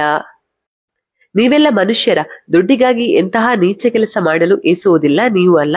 ಥೂ, ನಿಮ್ಮ ಜನ್ಮಕ್ಕಿಷ್ಟು, ನಿಮ್ಮ ಮುಖ ನೋಡಲು ಅಸಹ್ಯವಾಗುತ್ತಿದೆ ನನಗೆ ಎಂದಳು ಕೋಪದಿಂದ ಬುಸುಗುಡುತ್ತಾ. ಏನೇ ನಿನ್ನ ಬಾಯಿ ಇಷ್ಟು ಜೋರಾಗಿದೆ? ನಮ್ಮನ್ನೇ ಮನುಷ್ಯರಲ್ಲ ಅಂತೀಯ? ಓ ಅತ್ತೆಮ್ಮ, ಛೀ, ನಿನ್ನ ಹಾಗೆ ಕರೆಯಲು ನನ್ನ ನಾಲಿಗೆ ಸಹಕರಿಸುತ್ತಿಲ್ಲ. ಅತ್ತೆ, ಅಮ್ಮ ಇನ್ನೂ ಎರಡು ನೀನೇ ಎಂದು ತಿಳಿದಿದ್ದೆ ನಾನು. ಆದರೆ ಆಸ್ತಿ ಆಸೆಗೆ ನನ್ನ ಅಮ್ಮ ಅಪ್ಪನನ್ನೇ ಕೊಂದು ಪಾಪಿ ನೀನು ಎಂದವಳ ಸ್ವರವೇ ನಡುಗುತ್ತಿತ್ತು. ಮೂವರು ಕ್ಷಣ ಏನು ಮಾತನಾಡದೆ ಮೌನವಾಗಿ ನಿಂತು ಬಿಟ್ಟರು. ಅವಳಿಗೆ ಎಲ್ಲಾ ತಿಳಿಯಿತೆಂದು. ಓ, ಯಾಕೆ ಮೌನವಾಗಿ ಬಿಟ್ಟಿರಿ? ಇವಳಿಗೆ ಎಲ್ಲ ತಿಳಿದು ಹೋಯ್ತು ಎಂದು ಸುಮ್ಮನಿದ್ದೀರಾ? ನಿಮ್ಮ ಕಚರ ಕೆಲಸವನ್ನು ನಿಮ್ಮ ಬಾಯಲ್ಲಿ ಕೇಳುತ್ತಿದ್ದರೆ ನನ್ನ ಮೇಲೆ ನನಗೆ ಅಸಹ್ಯವಾಗುತ್ತಿತ್ತು. ಅಪ್ಪ ಬೇಡವೆಂದರೂ ಕೇಳದೆ ಇಂಥ ದುಡ್ಡಿನ ದಾಹಿ ಕೊಲೆ ಪಾತಕನನ್ನು ಪ್ರೀತಿಸಿ ಮದುವೆಯಾದನಲ್ಲ ಎಂದು ಛೀ, ಅವರನ್ನು ಅಸಹ್ಯ ಕಂಡಂತೆ ಮುಖ ತಿರುಗಿಸಿಕೊಂಡವಳ ನೋಡಿದ ಸುಗುಣ, ಏನೇ ಸುಮ್ಮನೆ ಇದ್ದೀವಿ ಅಂತ ಬಾಯಿಗೆ ಎಷ್ಟು ಬಂದರೆ ಅಷ್ಟು ಮಾತು ಆಡ್ತೀಯ ಎಂದು ರಪ್ಪನೆ ಬದ್ದು ಗೆನ್ನೆಗೆ ಬಾರಿಸಿದರು. ಅವರು ಹೊಡೆದರು. ಅದರ ಕಡೆಗೆ ಗಮನ ಹರಿಸದೆ ರೇವಂತ್ ಕಡೆಗೆ ತಿರುಗಿ, ಛೀ, ನೀನು ಒಬ್ಬ ಗಂಡನ ಹೆಂಡತಿಯ ಆಸ್ತಿಗಾಗಿ ಅವಳ ತಂದೆ ತಾಯಿಯನ್ನೇ ಕೊಂದೆ. ಮತ್ತೊಂದು ಮದುವೆ ವರದಕ್ಷಿಣೆಗಾಗಿ ಇನ್ನೂ ಮೊಳಕೆ ಒಡೆಯುತ್ತಿರುವ ಭ್ರೂಣವನ್ನು ಕೊಲ್ಲಲು ನೋಡುತ್ತಿದ್ದೀಯಲ್ಲ, ನೀನು ಗಂಡಸೇನ ಎಂದಿದ್ದಳು ಕೋಪದಿಂದ. ಅವಳ ಕಡೆಗೆ ಕೋಪದಿಂದ ನೋಡುವ ಮೊದಲೇ ಗೋವರ್ಧನ್ ಕಡೆಗೆ ತಿರುಗಿದ ಪದ್ದು, ನೀನು ನಪುಸ್ತಕ ಕಣು, ಏಡಿಯ ಹಾಗೆ ಸೊಸೆಯ ತಂದೆ ತಾಯಿಯನ್ನು ಕೊಂದು ನಾಟಕದ ಕಣ್ಣೀರಿಡುತ್ತಾ ನನಗೆ ಸಮಾಧಾನ ಮಾಡುವವನ ಹಾಗೆ ಬಂದು ನನ್ನನ್ನೇ ಕೊಲ್ಲು ಸ್ಕೆಚ್ ಆಗ್ತಿದ್ಯಲ್ಲ. ಸ್ವಲ್ಪ ಆದರೂ ಮನುಷ್ಯತ್ವ ಅನ್ನೋದು ಇದೆಯಾ ನಿನ್ಗೆ? ಛೀ, ಲೇ ಸುಪನಾತಿ, ನೀನು ಒಂದು ಹೆಣ್ಣ. ಒಂದು ಹೆಣ್ಣಿಗೆ ತಾಯಿಯಾಗುವುದು ಎಂದರೆ ಮಗುವಿಗಾಗಿ ಅವಳ ನಿರೀಕ್ಷೆ, ತಾನು ತಾಯಿಯಾಗುತ್ತಿದ್ದೀನಿ ಎಂಬ ಸಂತಸ, ಗರ್ಭಾವಸ್ಥೆಯಲ್ಲಿ ತನ್ನ ಒಡಲಲ್ಲಿದ್ದ ಮಗುವಿನ ಕದಲಿಕೆ ಗ್ರಹಿಸಿ ಪಡುವ ಸಂಭ್ರಮ, ಮಗು ಜನಿಸಿದ ನಂತರ ಆ ಪುಟ್ಟ ಪುಟ್ಟ ಕೈಕಾಲು ಮುದ್ದಾದ ಮಗುವಿನ ಲಾಲನೆ ಪಾಲನೆ ಮಾಡಬೇಕು ಎಂದು ಎಷ್ಟು ಕನಸು ಕಂಡಿರುತ್ತಾಳೋ. ಆದರೆ ನೀನು ಮೊಳಕೆಯಲ್ಲಿ ಚಿವುಟುವ ಕೆಲಸ ಮಾಡಲು ಹೊರಟಿದ್ಯಲ್ಲ, ನಾಚಿಕೆ ಆಗಬೇಕು ನಿನ್ನ ಜನ್ಮಕ್ಕೆ. ನೀನು ಒಂದು ತಾಯಿ ಅಲ್ವಾ? ಹೇಗೆ ಯೋಚಿಸಿದೆ ಹೀಗೆ? ಛೀ. ಹಾಗೆ ರೇವಂತ್ ಕಡೆಗೆ ಹೊರಳಿದವಳು, ಲೋ ಗಂಡ, ಹೆಂಡತಿಯ ಎತ್ತ ತಂದೆ ತಾಯಿಯನ್ನೇನೋ ಆಸ್ತಿ ಆಸೆಗೆ ಕೊಂದೆ, ಆದರೆ ನಿನ್ನದೇ ರಕ್ತ ಹಂಚಿಕೊಂಡು ಹುಟ್ಟುವ ಮಗುವನ್ನು ಕೊಲ್ಲುವ ಯೋಚನೆ ಮಾಡಿದ್ಯಲ್ಲ ಎಂದವಳ ಕಣ್ಣಲ್ಲಿ ಧಾರಾಕಾರವಾಗಿ ನೀರು ಹರಿಯುತ್ತಲೇ ಇತ್ತು. ಕೆಲ ಸಮಯದ ನಂತರ ಸವರಿಸಿಕೊಂಡವಳು, ರೇವಂತ್ ಅಪ್ಪ ಅಮ್ಮನ ಕೊಂದೆ ಎಂದರು. ನಿನ್ನ ಮಗು ಎಂದಾದರೂ ಮಗುವಿಗಾಗಿ ಯೋಚಿಸಿ ನನ್ನ ಮಗು ಎಂದು ಹೇಳುತ್ತೀಯೇ ಎಂದುಕೊಂಡಿದ್ದೆ. ಆದರೆ ಅದಕ್ಕೂ ಕಲ್ಲು ತೂರಿಬಿಟ್ಟೆ. ಎಷ್ಟು ಖುಷಿಯಿಂದ ಬಂದೆ ನಾನು ತಾಯಿಯಾಗುತ್ತಿದ್ದೀನಿ ಎಂದು. ಆದರೆ ನಿಮಿಷಗಳಲ್ಲಿ ನನ್ನ ಸಂತೋಷಕ್ಕೆ ಬೆಂಕಿ ಹಚ್ಚಿ ಬಿಟ್ಟಿರಿ ಎಂದು ರೋಧಿಸಿದವಳು, ಇಲ್ಲ, ನಿಮ್ಮನ್ನು ಸುಮ್ಮನೆ ಬಿಡುವುದಿಲ್ಲ, ನೀವು ಮಾಡಿದ್ದಕ್ಕೆ ಶಿಕ್ಷೆ ಆಗಲೇಬೇಕು ಎಂದು ತಡಬಡಿಸುತ್ತಿದ್ದವಳ ಕೆನ್ನೆಗೆ ಬಿಸಿ ಹೊಡೆದಿದ್ದ ಮಗಳಂತಹ ಸೊಸೆಗೆ ಗೋವರ್ಧನ್ ಮಾವನ ಏಟಿಗೆ ಒಂದು ಸುತ್ತು ಸುತ್ತಿ ನಿಂತವಳ ತಲೆಗೆ ದೊಡ್ಡ ದೊಣ್ಣೆಯಿಂದ ಹಿಂದಲಿಂದ ಹೊಡೆದಿದ್ದಳು ಸುಗುಣ. ಅವಳು ತಲೆ ಹಿಡಿಯುವಷ್ಟರಲ್ಲಿ ಅವಳ ಹೊಟ್ಟೆ ಭಾಗಕ್ಕೆ ಚೂರಿ ಬಿದ್ದಿತ್ತು. ತಾಯಿಯ ಗರ್ಭದಲ್ಲಿ ಬೆಚ್ಚಗೆ ಬೆಳೆಯಬೇಕಾಗಿದ್ದ ಭ್ರೂಣವಾಗಿ ಕದಡಿ ಹೋಯಿತು. ತನ್ನದೇ ರಕ್ತದ ಮುದ್ದೆಯನ್ನು ಕದಡುವಂತೆ ಚೂರಿ ಹಾಕಿದ್ದ ರೇವಂತ್ ಅವರೆಲ್ಲರ ಕಡೆಗೆ ಕಷ್ಟದಲ್ಲಿ ಕಣ್ಣು ಬಿಡುತ್ತಾ ನೋಡಿದವಳು, ನಿಮ್ಮನ್ನು ಮಾತ್ರ ಸುಮ್ಮನೆ ಬಿಡುವುದಿಲ್ಲ, ಪ್ರತಿಕ್ಷಣ ನರಕ ತೋರುವೆ ಎಂದು ಕಣ್ಣು ಮುಚ್ಚಿದ್ದಳು ಪದ್ದು. ಮೂವರು ಸೇರಿ ಪದ್ದುಳ ಪ್ರಾಣವನ್ನ ತೆಗೆದಿದ್ದರು, ಅತಿ ಘೋರವಾಗಿ. ಅಮ್ಮ, ಇವಳು ಸತ್ತಿರುವುದು ಹೇಗೆ ಅಂತ ಜನ ಕೇಳಿದರೆ ಎಂದನು ಕಿರಾತಕ ಗಂಡ ರೇವಂತ್. ಅದರ ಬಗ್ಗೆ ಚಿಂತೆ ಬೇಡ ರೇವು, ನಾನು ನಿಮ್ಮಪ್ಪ ನೋಡ್ಕೋತೀವಿ, ನೀನು ಯಾವ ಚಿಂತೆ ಮಾಡದೆ ಊಟ ಮಾಡಿ ಮಲಗು ಎಂದು ಮಗನಿಗೆ ಹೇಳಿದ್ದಳು ಕೊಳೆಗಾತಿ ಅತ್ತೆ ಸುಗುಣ. ಪದ್ದುಳ ಹೆಣವನ್ನ ಮುಂದೆ ಇಟ್ಟುಕೊಂಡು ಹೊಟ್ಟೆ ಬಿರಿಯುವ ಹಾಗೆ ತಿಂದಿದ್ದರು ಮೂವರು ರಾಕ್ಷಸರು. ಅವರನ್ನು ಕಂಡು ರೋಧಿಸುತ್ತಿದ್ದಳು ಪದ್ದುಳ ಆತ್ಮ. ಗಂಡ, ಅತ್ತೆ, ಮಾವ ಮೂವರು ಸೇರಿಕೊಂಡು ಪದ್ದುಳನ್ನ ದಾರುಣವಾಗಿ ಕೊಂದಿದ್ದರು. ಪದ್ದುಳನ್ನ ಕೊಂದಿದ್ದಕ್ಕೆ ಅವರಿಗೆ ಯಾವುದೇ ಚಿಂತೆಯಾಗಲಿ ತಪ್ಪಿತಸ್ಥ ಭಾವನೆಯಾಗಲಿ ಇರಲಿಲ್ಲ. ಪದ್ದುಳ ಹೆಣವನ್ನ ಮುಂದಿಟ್ಟುಕೊಂಡು ಹೊಟ್ಟೆ ತುಂಬ ತಿಂದು ತೇಗಿದ್ದರು. ತನ್ನನ್ನು ನಂಬಿ ತನ್ನ ಸರ್ವಸ್ವ, ಆಸ್ತಿ, ಅಂತಸ್ತು, ಹಣ ಎಲ್ಲವನ್ನ ನಂಬಿ ತನಗೆ ಒಪ್ಪಿಸಿದ ಹೆಂಡತಿಯನ್ನೇ ಕೊಂದು ಅವಳ ಬಗ್ಗೆ ಕಿಂಚಿತ್ತು ಕರುಣೆ ತೋರದೆ ಅವಳ ಯೋಚನೆಯೂ ಇಲ್ಲದೆ ನಿದ್ದೆ ಮಾಡುತ್ತಿದ್ದ ರೇವಂತ್ ಇಲ್ಲಿ ಸೊಸೆಯನ್ನು ಕೊಂದು ತಮಗೆ ಏನೂ ತಿಳಿದೇ ಇಲ್ಲ ಎಂಬಂತೆ ಚಿತ್ರಿಸಲು ಮುಂದಾಗಿದ್ದರು ತಂದೆ ತಾಯಿಯಂತೆ ಇರಬೇಕಾದ ಕೊಲೆಗಡುಕ ಅತ್ತೆ ಮಾವ. ಎಲ್ಲ ವ್ಯವಸ್ಥೆಯನ್ನು ಮಾಡಿ ನಿಶ್ಚಿಂತೆಯಿಂದ ಮಲಗಿದ್ದರು. ತನ್ನ ಪ್ರಾಣವನ್ನು ತೆಗೆದವರನ್ನ ಏನು ಮಾಡಲಾಗದೆ ವಿಲವಿಲ ಒದ್ದಾಡುತ್ತಿದ್ದ ಪದ್ದುಳ ಆತ್ಮ. ಬೆಳಗಿನ ಮುಂಜಾವಿಗೆ ಎಚ್ಚರವಾದ ಸುಗುಣ ಅವರು ಎಂದಿನಂತೆ ಮನೆ ಕೆಲಸ ಮಾಡುತ್ತಿದ್ದರು.